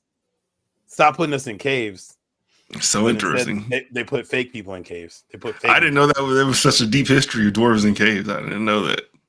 I didn't know that either, bro. Yeah, but no, I think any like how everything goes now, anything that's using AI and CGI and stuff over just like real people. When you're, I just don't think it's right. Like, Motherfuckers is out here down bad over every single thing. Can't eat, can't do nothing, can't go outside. And now you can't. If I'm an actor, oh, I got replaced by a fucking Munchkin CGI. We have some CGI in this next topic. Which one? The one you ain't seen yet. Okay. Hey, I think they said that the main actor or the main voice from Dragon Age is AI voice, and that's why he doesn't have no range. And now that I've played like 60 hours of that game, I'm like, it does. I could see that this is AI. I haven't looked into it. I just seen that somebody said it on Reddit, and that was like one of the things why people were like, oh yeah, this game sucks because they use AI for the voice. And if that's the case, it does make a lot of sense because the main character is like, damn, nigga, you're mad, but you're like, I'm gonna kick your butt. I know people are shying away from doing things that big in video games, at least doing it publicly. On Steam, and on every single game, it'll tell you at the bottom how AI was used in the game, and I've never seen one like that yet. But I do agree, some things do seem like, hey, this might have been for sure touched up by it or something like Coca-Cola got in fake trouble for like a week because they had like a whole commercial, and it was like, this commercial's AI generated. It was their like typical holiday, like the polar bears in the clouds. It's just like, you guys have done that commercial every year for 50 years. You had a different holiday commercial. Why did you need to start doing AI? How much money could you have saved? I don't want to know how much money they saved, but like, why? Just why? I don't understand. That's a good question. The why about it. How much did you save for it to be worth like a lot? That's why they doing it, bro. At the end of the day, bro, everything is about money. It's a business. Them niggas will save $60,000 and be like, whew, thank God. We're gonna hit $2.7 billion in revenue. These corporations be so damn big too, especially you talk about like parent companies and what like they might own under them. They could own some like AI factory or some shit like that we wouldn't even connect to Coca-Cola. Yeah, like that might have been in house. That's true. We'll never know. Chat GPT owned by Coca-Cola. Yeah, Sam Bankman-Fried of the Coca-Cola family. All right, Jamal, Captain America. Oh, I already told you I fucked with it. I liked it. I give it like a 7.5, 8 out of 10. What did you? I probably said like a 6 or something, 6.5. It's good watch though. There was some. Tell me if you got this vibe. Like I felt like there were some scenes in this movie that did not fit the vibe of the rest of the movie. One, for example, is like when they're going to the White House for the first time, and they're inside the limo or whatever. Yeah. That seemed like very freestyled compared to like the rest of everything else that happened around it. There was. It was very early on though. Like that was before like the Isaiah Bradley shit. Before, yeah, I'm just saying like the way that the lines are being delivered back and forth, that felt like there was like almost like no script, kind of like they was just in there shooting the shit. Yeah, it was in there kicking it. Yeah. Hey, did you think this at all? Like when Anthony Mackie's like having like, I feel like he was good in that movie. Then it's like he kind of wanted to start graded after some of his lines. I didn't peep that. Wait, he was smiling for a lot of the movie though. Is he doing the face, Jamal? Yeah, I feel like he does. No, like he'll say like some super serious ass shit. Like, damn, that was really good, man. That he just like he want to start graded so bad, bro. And then the other thing I noticed, this is also earlier in the movie. Inside that same limo, Isaiah Bradley's hair is different than when he goes inside the White House. Like it's a different hairpiece entirely. I didn't know that. That's fine. I wish they would movies do that. It was a nasty hairpiece. I do wish that they would have given probably a better fight between Sam and Giancarlo Esposito's character, because he seemed like he was ill. Like the way he came out and like tore that truck up, like he seemed like he was about that shit. I feel like they could have had a better fight for sure. Yeah, no, he was kind of cool. I wish they did have a little bit of more of him in it. For sure. I didn't like the main villain either. I thought that was kind of strange. Like you're the smartest man on the planet. You orchestrate all these like these countries trying to go to war and shit like that just because you want to get out of jail. But it's like you can't use that big ass brain to get yourself out of jail, but you can do all this other shit. Like that's crazy. Like you could have got yourself out. It took Sam and the other dude like 10 minutes to get to where he was. Like you could have got out of there.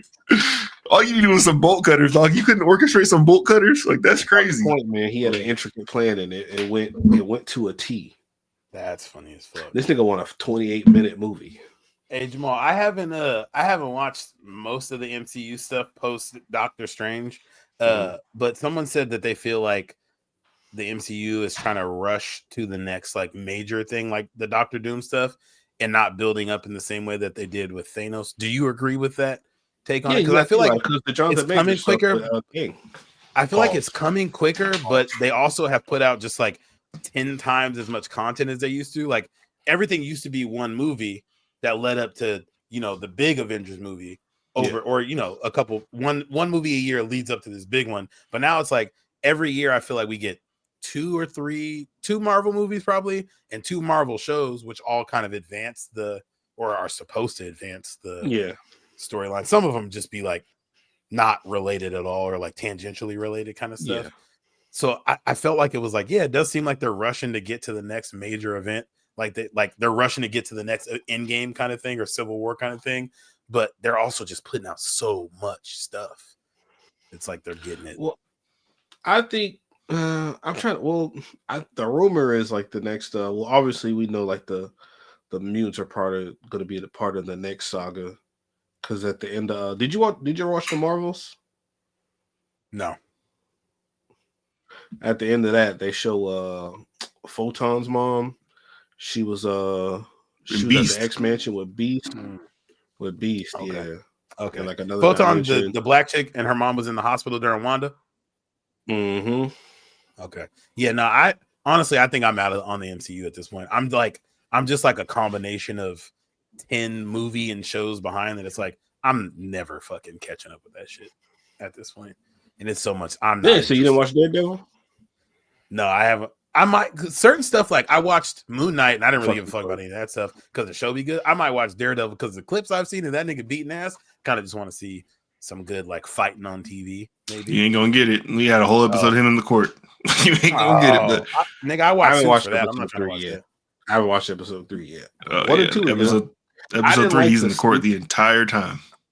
I didn't like the CGI kind of fighting. They should have just kept like practical fights, like how they did with like when it was on like Netflix. But hey, Bullseye's a problem, bro. He just be woo.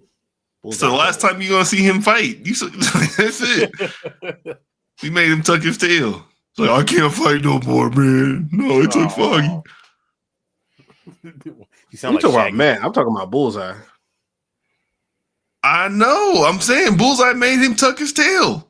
Oh yeah. No, he'll be back. Come on, bro. We got 9-10 episodes of this shit. He'll be back. I can't do another 9-10 if it's like episode 3.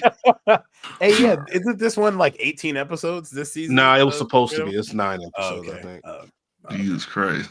Hey, it was watching Law and Order. You know who needs to start skipping some fights? Mark Grayson. Jamal, do you catch up on the Invincible yet? I have 2 episodes left. Oh, I'm not gonna spoil anything with specifics, but I was reflecting today after watching today's episode, and I was like, when does he win a fight? The only people he beats up is like, okay, like you should have, but like Eve come in and save his goddamn life every time. When he was fighting the damn dragon, she's low-key OP. When she was fighting the dragon at the prison, it was like, Mark, what are you out here getting ragdolled every time? I think his problem is he's just scared to hit shit. Yeah, I think he doesn't want to kill. No, he doesn't want to be like, get out of here. Oliver, get out of here. People, get out of here. Everybody move. Get nigga fight in the problem. He's Batman. My big beef with Batman has always been kill the problem. Don't let Joker keep getting out. You know, bro, that's his rule though, you dickhead. Batman, nigga, I don't care. Same with Mark. Don't want to kill nobody either. But if you don't kill some of this shit, it's going to keep being a problem. Mark is like he's like Superman, but he wants to have like I don't know, like Daredevil's level of villains. Like he wants to be able to handle street shit. Yeah. Like that's not your role, my boy. And at some point, like you know how the saying is like everybody got a plan until they get punched in the mouth. He's been punched in the mouth so many fucking times. Specifically this last episode. This last episode, Blake, I think the episode was 53 minutes and he got beat up for 40. God, maybe more. Hey, you know who needs their own spinoff show on there? That Beast Cat nigga. That nigga is a problem. Hey, Beast Cat was in the prison putting belt to ass. He's like, oh my God, I'm so honored. I've been waiting to kill you. You told me there was a fight. Yeah, I'm about to kill you because you said there was a fight and these niggas are pussy. The fact that the Seth Rogen's character, the one-eyed dude, trained for 3 episodes and it's suddenly he can beat a Viltrumite on his own. He can fake his own death. He got rebuilt though. He had something else happen to him. Blake, Mark is a fucking Viltrumite. We see that these niggas. He just keep going to Cecil. He puts bandages on him. That's very true. But remember they had to build a new fucking bench press machine so he could bench press the weight of the world just so he could punch fucking Negan in the face. And he was like, "Oh, if that's all you got, this is gonna be a long episode. If that's all you could do to me, I'm sorry what's about to happen to you, brother, because this is." Ripped his brother in half. Yeah, Oliver came in and was like, "Hey, dog, I thought he's like, first your bones break, and then you start feeling your spine separate. Next up is your skin." I was like, this is devious. It's really gonna rip you can focus through the pain. Yeah. Feel your skin ripping. Oh, brother. Hey, the dude that played Negan, I don't even know, Jeff Morrigan or whatever his fucking name is. He's the evilest actor of all time. I've seen him in something recently where he was like supposed to be like the good guy, and I'm just like, no. Negan's the guy with the big brain? No. The Viltrumite that came is. That's the same. That's Negan from Walking Dead. That's what you're saying. Yeah. I didn't know that. Okay, Conquest. So people were saying like, brain. That's Sterling K. Brown over there. Is it really? It is. Yeah. Wow. Yeah, but no, they said the best way to traumatize two fan bases, and they were clipping back and forth between Negan beating fucking Glenn's head in and Conquest fucking walking Mark all over Earth. He did him worse than his daddy did him. I don't know how the nigga lived. I wanted to say that in the chat so bad, but I know y'all hadn't watched anything, so I was like, that's gonna be a spoiler. Hey, you already. I'm sorry, Jamal. Yeah, you know that Mark gets beat up in every episode. Oh yeah, he was getting his ass. Yeah, this one's bad. Hey, when he hit Oliver in the mouth and that nigga spit out all of his teeth, I was like, oh no. he would start this position and then he would start flying and then smack the shit out of you when he stopped flying, and they were just gone. They were off the screen. Mark's girl got off a hospital bed to come help him. Guess how that went?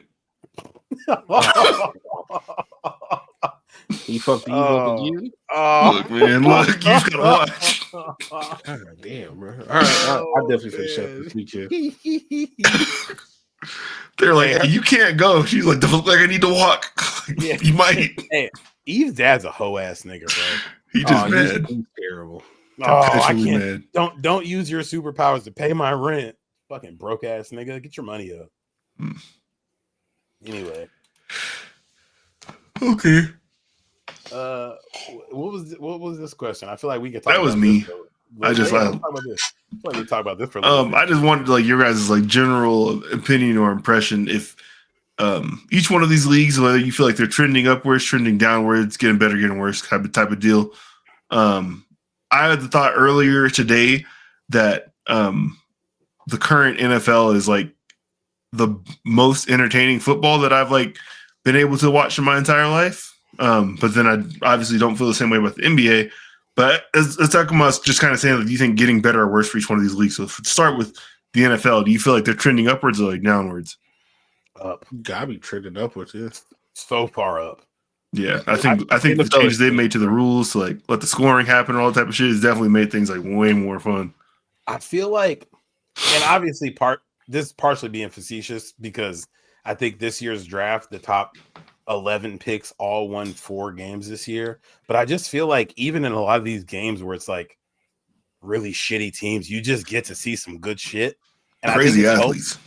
To the point of like what we're probably going to talk about with the next one. But like, I think being able to get on Twitter or get on YouTube after a game is over and have somebody like who is much, much smarter at football than me really break down like, hey, this play worked because this right end set the edge the way he was supposed to. And like, I don't know, just I feel like makes me smarter. Even as somebody who played football for a really long time, you're able to just get online and find information that makes you feel smarter when watching it. Same, I think even with the cap, like we all are somewhat familiar with our team's cap space and like how that all works out. And like, oh, this deal isn't real because these last 2 years, and I can look at this deal and see that. Like it has so many different elements that are just entertaining, even outside of the on-field product.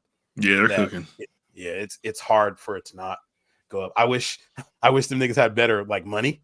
I hate seeing that Tyrese Halliburton's making Patrick Mahomes money type shit, but it's incredible to watch on field and then just be like fully engaged with 12 months out of the year.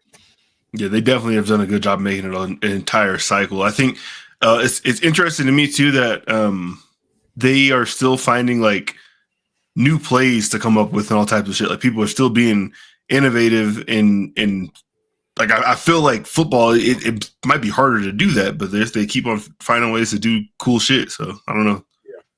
Good I spot. think I remember the beginning of last season, even though not last season, 2 seasons ago, even though it was at the expense of the Chargers, when the Dolphins figured out that you can run the motion and snap the ball with your player in motion, just seeing like an arena football.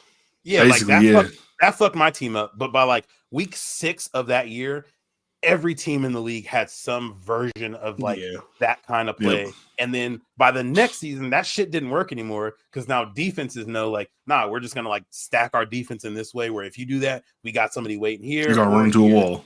Yeah, so like it's incredible to like if you're not a diehard sports fan, or if like I said, if you don't go online afterwards and see people who are much smarter and seeing shit that I don't see, kind of putting you on to certain stuff, you can still be entertained with football. Like my mom, who just watches the Seahawks, doesn't really give a fuck about what else is happening in the league, is just gonna have a good time. But if you want to like, I want to know the cap situation and the strategy of this team, there's just something for everybody to get as like deep as you want to. It's okay. What would you say? How do y'all feel about the NBA? You feel like it's trending up, trending down? What y'all like about I know it's generating more money than ever. And that's not what we're talking about. Are we talking about just like the product? Yeah, like how your enjoyment of watching it. Like you feel like they are they in a better place, worse place, going in the right direction, wrong direction? It's definitely gone down. Yeah, because it's so many games where it's like it's 82 games, so not every game matters, and then you got to worry about like players not playing like last minute for like load management and injuries and all that stuff. And then sometimes it's like, bro, like I don't want to see like any team can look bad any given night, but it's like, bro, when teams are just like, it's just fast breaking, teams are just jacking up threes. Like, bro, there was a game the other night. Fucking it was the Boston and the Thunder game. I think the Thunder beat them by like 6 points. But dude, Boston shot 20 of 64 from deep. That don't even sound real. That's crazy. Yeah, and they only lost by like 6 points. And you just dribbled a couple more times. I think they're passing out of like good drives to the basket, like layups and all kinds of stuff. It's like, bro, it's just. I think even especially with Boston, like I feel like when you watch the Warriors shoot a lot of threes, it feels different. But Boston's 2 best players are good in a way that doesn't revolve around shooting threes. I don't want to watch Jaylen Brown, who can like dunk on just about anybody, can do a lot of shit in the paint. Same with Jason Tatum. I don't really want to watch them shoot threes. I'd be fine. Like you watch LeBron, it's like, okay, his team's going to shoot threes because he's passing out, but that nigga get into the cup. Like I want to see Jason Tatum get into the cup often and then the team around him shooting threes, not, oh, let me run Jaylen Brown off a Derek White screen and get him for an open 3. Like they just have so many people that can shoot. Like I get it, but it's like this because they average the most attempts. It's like they for sure, by 47 or 48. Yeah. That game against OKC, bro, they shot 64 threes. That's crazy. I'm like, bro, this is so many fucking 3-pointers. What's I about to say? Yeah, I don't know. I think the NBA has the potential with like the players and like there's so many good players in the league right now to look better, but it's like there's 2 plays that get you a bunch of points. So everybody just has to run those over and over again. And that's what I was going to say. I think the length of the season is just a problem. Seeing before we got on here, we saw that the Thunder are being investigated by the NBA because last week they sat their entire starting 5. Yep. And I was just thinking of like, could you imagine outside of week 18 NFL where, most teams are going to sit starters because it doesn't matter. Could you imagine if like on a Thursday night, Jags Titans, you're like, oh, okay, yeah, I'm about to sit down and watch this game. Oh, Trevor Lawrence, Christian Kirk, Brian Thomas Jr., and Travis Etienne are just out. Just not for any reason. They're just out. And it's not week 17. Rest. Yeah, nigga, you would just be like, what are you talking about? So it's like, I can see how it's like hard to get up for that. Even, tonight, Lakers Nuggets, people are just not going to watch the game because LeBron and Luka aren't playing. Good game. Ended up being close towards the end. 2, playoff contenders. It's like, yeah, the fucking 4 best players on one of the teams aren't playing. I don't really want to watch that regardless of what the outcome is. Football, I'm going to watch every game because at least I know the players are going to be out there unless they're hurt. And it's just so many less games. Like every game really matters. Mhm. It's hard. It's hard if you're a fan of the Knicks who lives on the West Coast to be, well, I guess opposite. If you're a Lakers fan who lives on the East Coast and it's like the Lakers play Tuesday, Wednesday, Friday, 11 Sunday, p.m. Monday at 7, 9, midnight, 4. Like, it's like, nigga, I can't keep up with that versus, babe, I'm locking in on Sunday. Don't talk to me. Mhm. Like, I just have a game to watch. You know, I'll put basketball on TV and Amara will watch it with me. She's like, oh, the Lakers are playing tonight. Oh, we're not watching TV because the Lakers are playing tonight. Got it. Okay, it's Wednesday. Survivor's on. Can we watch that instead? You know, there's just so much more stuff too. But like, you know, my wife knows for 18 Sundays out of the year, maybe 20, don't ask me to do shit. And Ball. I'll give up a Monday night game. I'll give up a Thursday night game. Just don't bother me on Sunday, please. That's gonna change here. The NBA. No, oh, me and homies watching games together. That's what you think. Yeah, I'm dedicated to my craft. You're gonna get up and you're gonna come back and Paw Patrol is gonna be on. I'm trying to build the kid that I was, where it's like, oh, I don't need to watch cartoons. The Pro Bowl's on. Oh God. Yeah, me and my grandpa used to be like, oh, I don't need to watch Power Rangers. The Mariners are playing on Saturday. Let's get it. All right.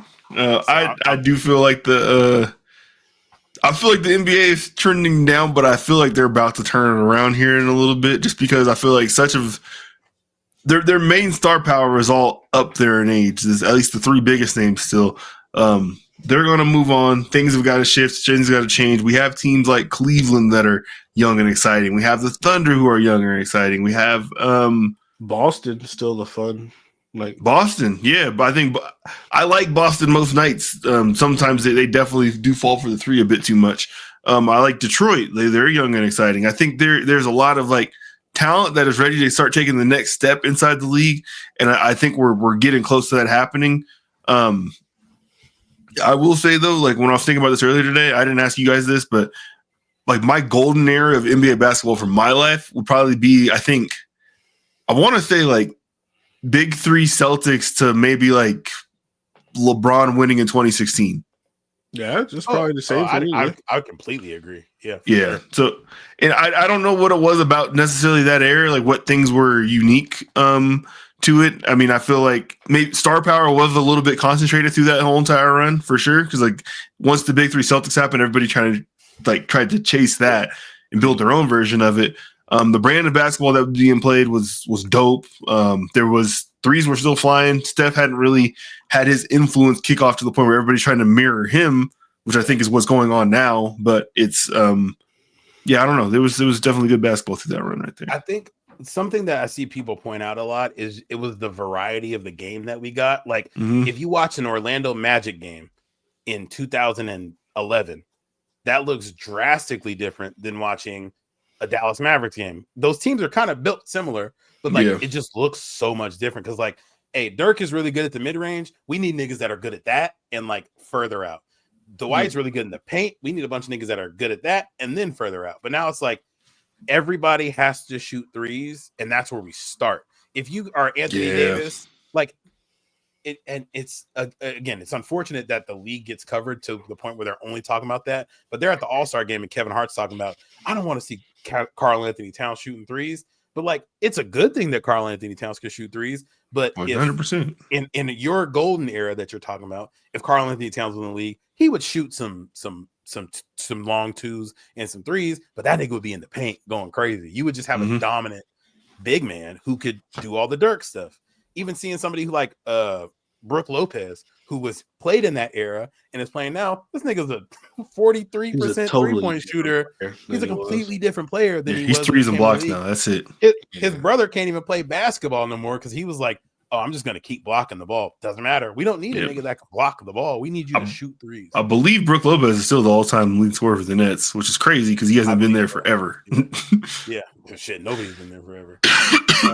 Damn, nobody stays there. Now that I think about it. Certain players like just can't play. Like Rudy Gobert being a 4-time defensive player of the year who can regularly be played off of the floor in playoff games every single year because he doesn't shoot threes and can't guard the 3-point line. It's just like not something you would have seen. A team, the Wolves putting together Cat and Rudy Gobert in 2008 would have been like, what the fuck are we supposed to do with a 7-footer who can shoot threes and a 7-footer who can block everything? Yeah, we can't go anywhere. The floor is all jammed up. Yeah, it was that was the OKC Thunder when they had Serge Ibaka and KD, where it's like, what the fuck are we supposed to do? Yeah, Perkins there too. Yeah, it was a problem. So it's like it's getting worse, but it's like the players are so much better. Like just every I think about like a team like the Magic who are backsliding, doing terribly. They got 5 players who you put on any other big market team or a team you put Paolo on any team. You put a Jalen Suggs on a good team. Difference maker for sure. Yeah, Franz Wagner. Over there. Like they got so many people who are just like, you're not gonna watch because they're in Orlando. They were doing all right, but then they weren't. They're not gonna do shit in the playoffs. So you're just not gonna think about them. But Paolo can go for. Paolo's the type of player that's gonna like win a scoring title. You're like, yeah, I've seen him play 16 times all season. Okay. So yeah, it's that the NBA is in the worst spot, I think, because it's like the players are getting better and nobody still wants to watch you. Yeah, they gotta figure something out. Hey, but I was squinting a little bit when you first brought this up because boy, being a Lakers fan right now watching basketball is so fun. And there's certain brands of it that are being played where that's definitely the case. Yeah. Oh, buddy, it's going straight up in this household. Y'all see Philly say they might be looking to trade Paul George this offseason? Yeah.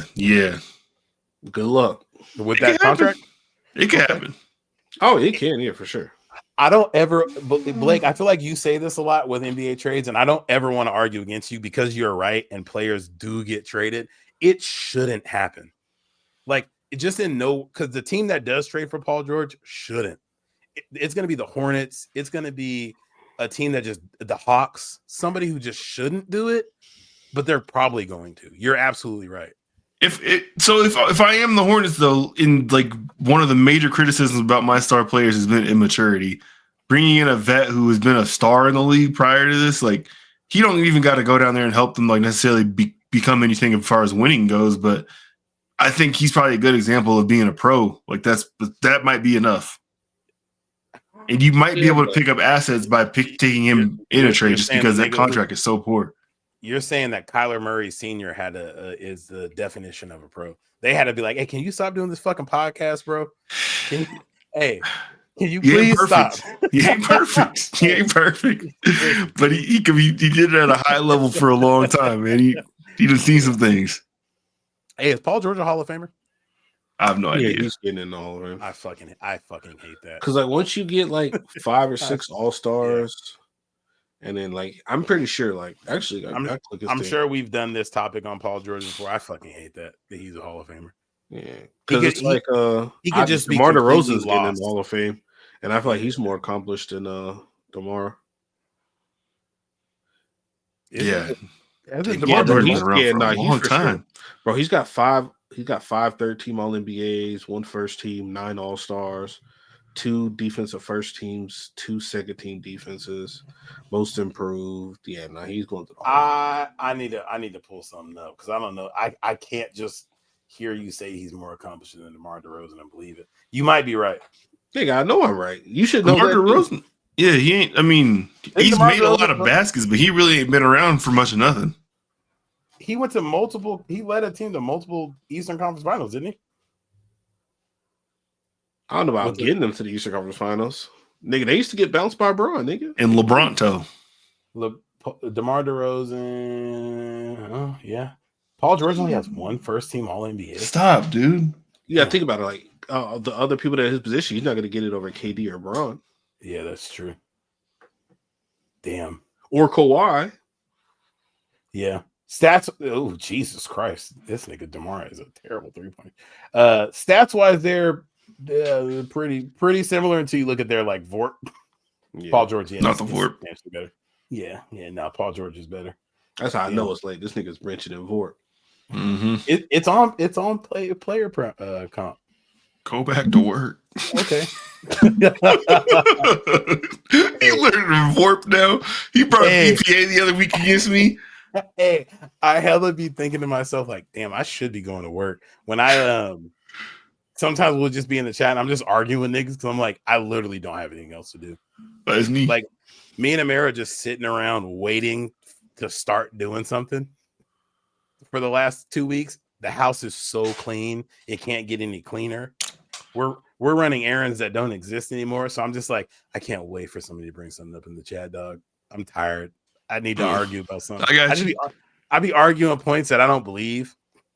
That's my bag. Hey, if I might argue something tonight that on Monday I'm going to argue against. I'm just sitting there waiting to argue. He's a great debater. Blake, me and you had a whole conversation the other night in the fantasy football group chat. I didn't even realize it was that group chat because I was just like, I'm fucking bored. I thought it was the other one. I'm talking about stuff I shouldn't have said in this chat. Good grief. It'd be like that sometimes with the people at high school babies. Yes. Yeah. Like, why am I talking about this in here? I thought this was fake. Sometimes you just got to argue some shit that you don't even believe. You just want to argue. MLB.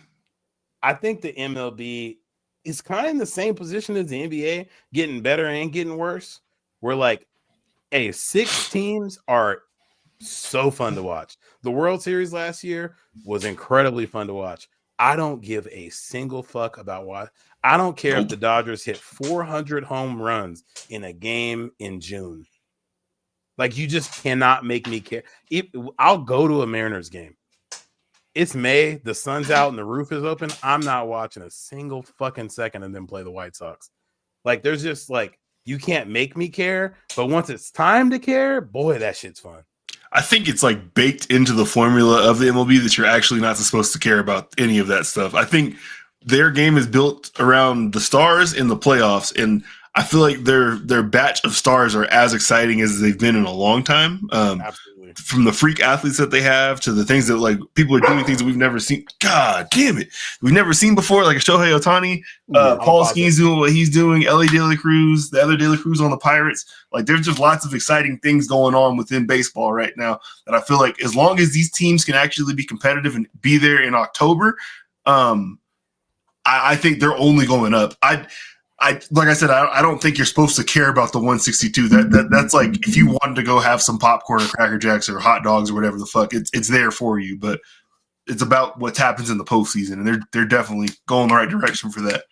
Yeah, I am gonna wait to respond until he gets back. I'm pausing it. Yeah, man. I'm sorry. Okay, go ahead. But you remember when you used to say whenever you have your music playing, remember you'd have your music on shuffle, what song always would play? Freestyle by Lil Baby. That started happening to me this week. Thank God. Let's go. I'm like, bro, why is this Lil Baby freestyle keep Let's go. Like, hey, and it doesn't even make sense that in 2025 they're offering you freestyle by Lil Baby. Did you just start listening to that song? That doesn't make any sense. Shout out to MLB. Hey, oh my y'all God. be like when y'all like play like a random song, just be letting it play like on like shuffle, whatever. Like when you just play like a certain song, do y'all be getting like some crazy shit like popping up? Not like you. Not crazy shit. I'll get some stuff where it's like, I don't know why you thought I wanted to hear this. I don't know why. Yeah, Playboy Cardi. I don't know why you thought I wanted to play that. Turn this shit off, nigga. Dude, I've been getting it does help you like find some good songs though, because I have found like some hard ass like Hit a J3 songs. He got a song with RJ. But that makes sense. He's like, you heard him on an album recently. And yeah, but was it like who was it? I discovered an artist named Rosecrans Tone. Y'all ever heard of Rosecrans Tone? I have not. But hey, I discovered Compton. I discovered Conrad from the Avs via Shuffle. He got some hits. Okay. Yeah, Conrad from the Avs got some hits. Bro, I found an artist named Tesla. I sent that to you guys for that No Sada Baby. Where he's talking about being like a real blood. Oh shit. Yeah. Like No Sada Baby, we got real sticks. We ain't getting robbed. No Sada Baby. That's pretty much the song. That's fucked up. Yeah, well, I fuck with Sada Baby, so I'm not listening to that. Yeah, I do fuck with Sada Baby. But no, so Blake, I think the MLB and the NBA, I think, have the same problem that you just laid out, where it's like the game is meant to be watched in the playoffs. And I think it's just hard to say you're getting better fully when I'm like, I don't give a fuck about you until it's important. Mm-hmm. When the NFL, who's getting better, is like, I care about you 12 months out of the year, maybe 11. Like there might be 1 month where we're just like, there's no NFL news really going on. But like with the MLB, it's like we talked about it earlier with like Bobby Witt. A player like Bobby Witt, you mention in any random bar, 90% of people might not know who he is. One of the best players in the league. If he goes to the Mets and he starts playing in the playoffs, or he goes to the Dodgers, starts playing in the playoffs, all of a sudden, everybody got a Bobby Witt jersey. Bobby Witt's super important. And I think it's the same thing with the NBA of like Franz Wagner, not important. Keep going. I can hear you. If he goes to the Lakers, all of a sudden, Franz Wagner a top 10 player in the league? Like the conversation on people just changes so differently. So I think it's hard to say a league is going up when your best players don't get talked about, when the main league, I think, to compare people to as far as going up is the NFL. And we talk about the best players in the NFL all the time for most positions. Not, linemen don't necessarily get talked about, but motherfuckers going to talk about a really good Luke Kuechly going to get talked about. Navarro Bowman, who is the second best linebacker on his team in his prime, is going to get talked about because it's just like, we just talk about the NFL. And that could be our bubble, maybe. It's not. It's America, though. Like this is more reflective of how popular the NFL is. For sure. It is an unbeatable, unstoppable juggernaut where NFL games are like normally some of the most watched TV year in, year out. All year. Nothing can compete with the NFL. Anything. Like, so trying to compare any other sports media cycle to the NFL, like it's not going to make any sense. It's going to look like, how is that league still functioning? Like that's and I guess that's where it's hard for my brain to be like, yes, it's going up because the talent's better, but I just don't care as much until completely fair. Yeah, because like the NBA playoffs seem to, I'm not 100% sure if they're longer than the MLB playoffs, but seem to be a little bit longer. The NBA playoffs don't really start to matter until, for most people, until like the second round. Yeah, the second round. Third round. The first round, yeah. Yeah, the first round. Usually one of these, like, we got Tuesday afternoon 12 p.m. games on NBA TV for Bucks Raptors. Like, nobody's watching that. So it's just like, and maybe the same is kind of true for the MLB. And I guess the NFL even tries to do that with Chargers Texans window on Saturday afternoon that nobody wants. But it's football, so I still feel like we're all. It's football. Yep. Yeah, it's just football. It's just different. It's just hard not to compare everything to the MLB as far as it's just because it's so much less games, bro. Because it's like we'll say like, bro, like we'll get together, drink and watch goddamn Browns versus the damn Panthers on a Thursday. Not even that. We do a fucking draft live stream every year for the NFL. Yeah. that lasts the whole fucking 2 hours or 3 hours. And it's entertaining, bro. It's just dudes naming dudes. We can't wait. I started planning with the mayor, like, okay, the baby's gonna be born this day. The draft, he'll be like a month old by the draft. He can come kick it with me for the draft. Like, I'm so ready for the draft. Yeah, I gotta make sure I know what day it is, and I'm making sure I'm available. I've requested days off to make sure what day is the NFL draft? The 13th of April, I'm pretty sure. Okay. 3 days in April. Yeah. I'll make sure I get that. I'll make sure I get that time off. Or make sure. All right, real quick. Let's run through these other ones. College football? I've been getting worse. I don't know if it's getting worse. I think like the college football playoff added some excitement to it. I fuck with it. And with like NIL and like we're starting to see like I hate to say it because I love that players are getting played. I think that the NIL shit is kind of watering it down a little bit. The fact that like Georgia's starting a quarterback who has been on a national championship team, who was in the playoffs last year, good quarterback, is just on a different team this year, is just weird. But was he really good like that in the first place? No, absolutely he wasn't. But it used to be like, hey, if you got Zach Mettenberger, you're fucking living and dying with Zach Mettenberger for 3 years. He's not leaving you. You might have somebody better. You might have, I don't know.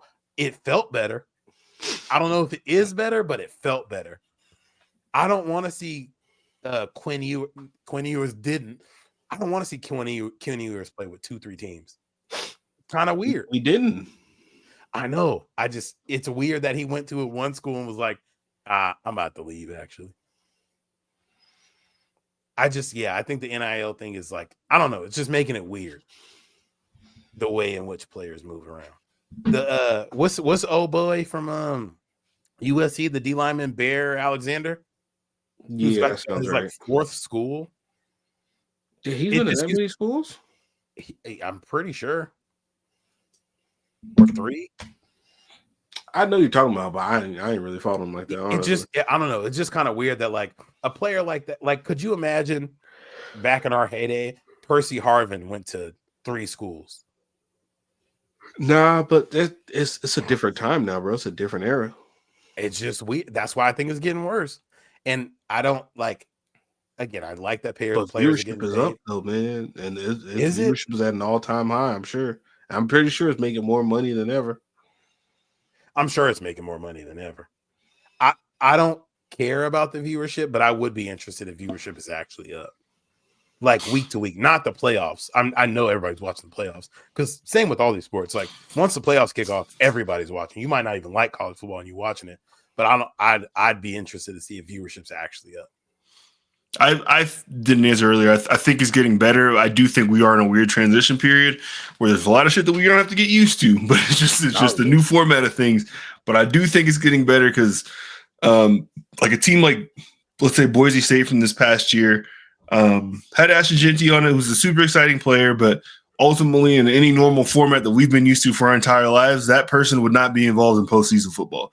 100%. Period. Like it's not on the for going for the natty, basically. I think having avenues for teams like that to be involved inside the final picture so we can like really have that conversation like, yo, did they just get all these wins because they're playing a cake schedule or like, are they really actually about it type of shit? Like everybody gets to show and prove basically. Like it's I do like that for sure. I think that is definitely a more positive thing for sure. As far as the NIL and all that stuff goes, like it's making things weird. You could switch from a school one year and play the next year. That's not how things used to be. You have to wait. So if you're going to transfer, you really had to think about it.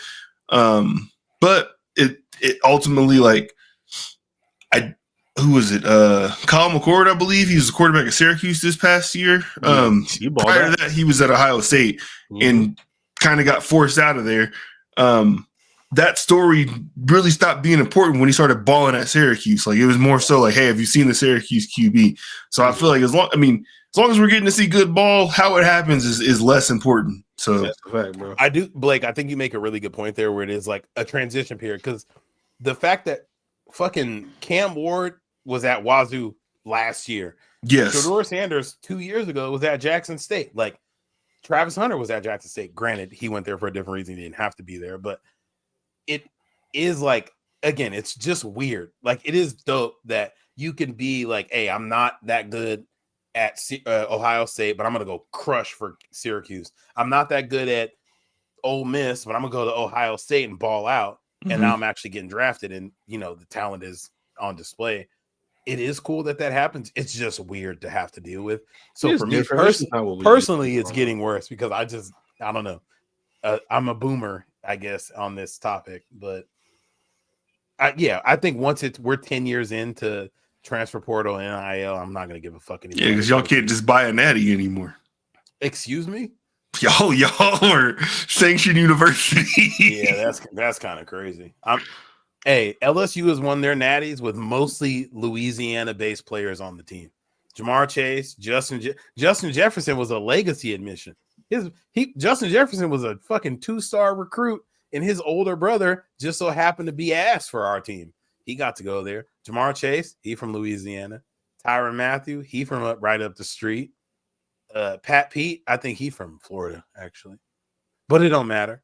Yeah, LSU mostly cooked off of just recruiting our backyard. That's what you want to tell. Y'all have had sanctions like, I swear every single time you guys won something, it'd be like, they got to lose these scholarships. They was funneling money to the children's hospital. There was all types of shit going on. Hey, don't you root for a team that just got the Pope in trouble? What are we doing? That's Gail Benson's business. That ain't got nothing to do with She was using the Saints email. It wasn't like the Saints were working on it. All right, whatever you say, buddy. That's a fact. I see you brought your kid in so you could be bulletproof. I'm taking notes from Elon. Don't yell at me. You don't got to answer no tough questions. That's We fired 1,500 people today. Don't ask me about it. Oh, buddy. All right. So boxing is the next one about getting better or worse. College basketball. Oh, sorry, I skipped that one. It's so bad. College basketball is worse. It's college basketball is so far from boxing is worse. We don't care about college basketball at all more. I think boxing too.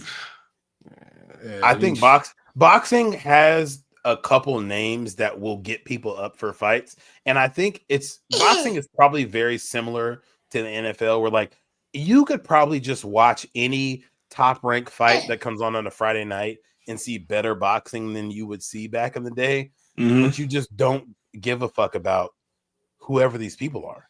Nope. Nothing has built them up. There's nothing to like attach them to. I think the celebrity boxing, it messed the game up. Like, oh yeah, for a fact, nigga. Jake Paul is the biggest boxer in the world right now. Yeah.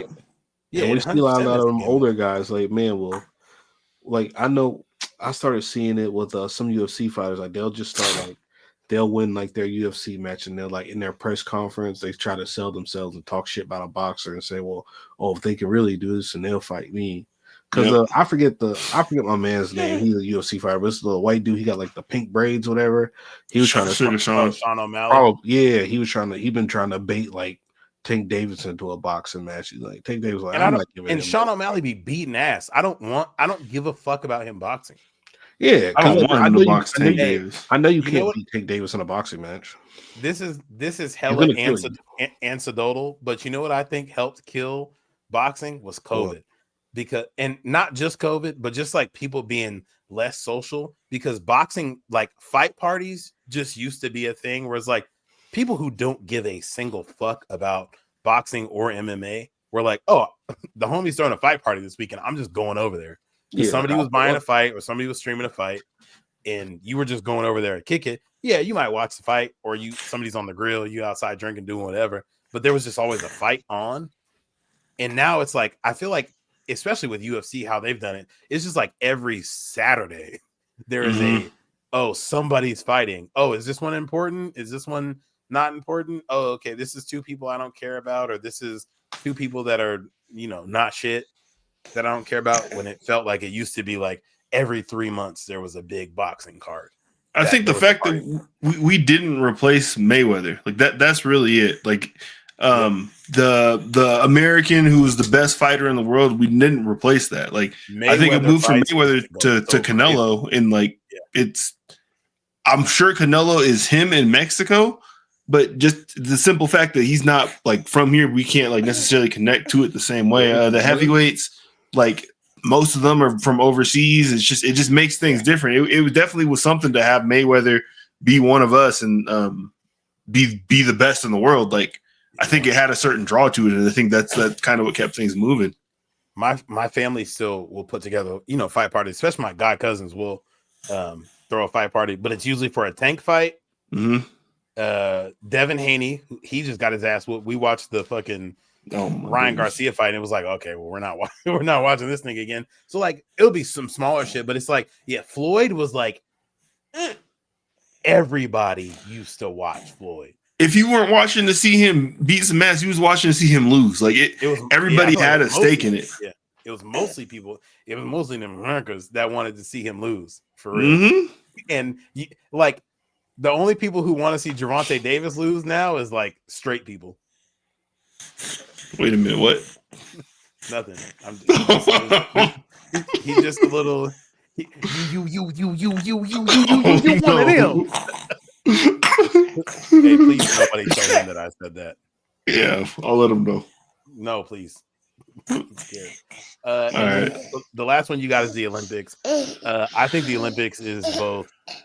I think the Olympics is getting, I don't know, better. But it's only every 4 years, bro. We're always going to be up for it and excited for it. Yeah, I'm always excited for it, but it's like I don't got a Michael Phelps, I don't got a Usain Bolt. You don't got somebody who's like supremely dominant, which is like why the Olympics is the most fun. But it's just fun to have on the TV. Like I always want to watch. Just like, yeah, who's USA playing in basketball? I want to watch all the track events. I want to watch all the swimming events. Because gymnastics is on now. Yeah. I think for the exact reasons you're saying though, like The Olympics is still it's a really good product, no doubt about it. I would say it's going down just because, like you said, we don't have those names necessarily. Like Simone Biles, we had her as his last one. She's probably not coming back again. But I think other than her, I don't really know who's like running up records like that. You know, like I do like I think with the Olympics, we just get a lot of out of nowhere shit. Like this one won't be necessarily out of nowhere. But the fucking 15-year-old dude running track, Quentin something, or high schooler, I want to see him in 4 years. I want to see what he looks like at 22. But then it'll just be like you kind of get pump fake with a lot of shit where it's like Gabby Douglas went crazy for an Olympics, and then we just never heard from her again. Damn, where did she go? TikTok, huh? Yeah, so it's like they had some shit happening in gymnastics during her time. So I do think she was involved with all that stuff. Yeah, Larry Nassar. Yeah, fuck him. Yeah. Hey, Jamal posted the perfect meme the other day. Put that nigga under the guillotine. Bring the guillotine back. Oh, certain people need the guillotine. I'm like shit. I was still being this. I know we've been. I'm only saying this because I'm not prepared for it. I be seeing TikToks about how loud babies are. It's incredible. They just be doing shit. That's what I'm dealing with right now. Yeah, they just be absolutely doing shit. I'm like shit. We can go over NFL free agency next week. It's funny that she knows the microphone. She's like, I'm trying to talk my shit. I think she's looking at herself on the screen. She's got takes. Nah, she got takes. She's trying to get some shit off. She's like, you niggas don't have the WNBA on here. What the fuck is wrong with y'all? WNBA is by far getting better. That's one that should have been it's better. It's going straight up. The 3-on-3 league they had in the offseason this year, lit. That's not the WNBA, sir. That's undisputed. Players. It's undisputed. I know, it's unrivaled. See? Yeah, see? Yeah, we all big fans over here. I hope you never get those girl dads ever, not once. I hope they're always $203. My days. I'm about to get those damn Dodger Kobe. I gotta see if I wonder when they finna announce the damn. They're emailing tomorrow. It's it. Okay. Yeah, put in for them. All right. Well, as we're signing off, I don't know when I'm going to be able to do another podcast. This motherfucker. I won't be available next week. I can promise you that. I'm going to be in North Carolina. Okay, perfect. Because I assume I won't be available next week. I pray that I'm not available the next week after that. But I'm tired of waiting. So we might be on a little teeny tiny. We might be on a little hiatus. Baby's got if you listen this long, you know you fuck with us. Niggas got obligations and lives, but we gonna be back. We ain't ever done. I'm gonna say it before we log off. We're approaching our 4-year anniversary of doing the pod. I know we've had a lot of people who have listened with us since the very beginning. We've had a lot of people who joined on, left, and came back. We fuck with all y'all. Appreciate it. We really do. Yeah. We always gonna have a good time. Thanks to all the homies we've made, all the guests we've had. It's been a great time. Mm-hmm. Yeah. And we'll be back sometime when the sun is up. I don't know. Yep. We'll get it popping. Yeah, probably before the draft. Yep.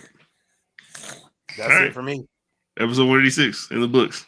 Peace. I'm gonna put a baby to sleep. Bye. Bye.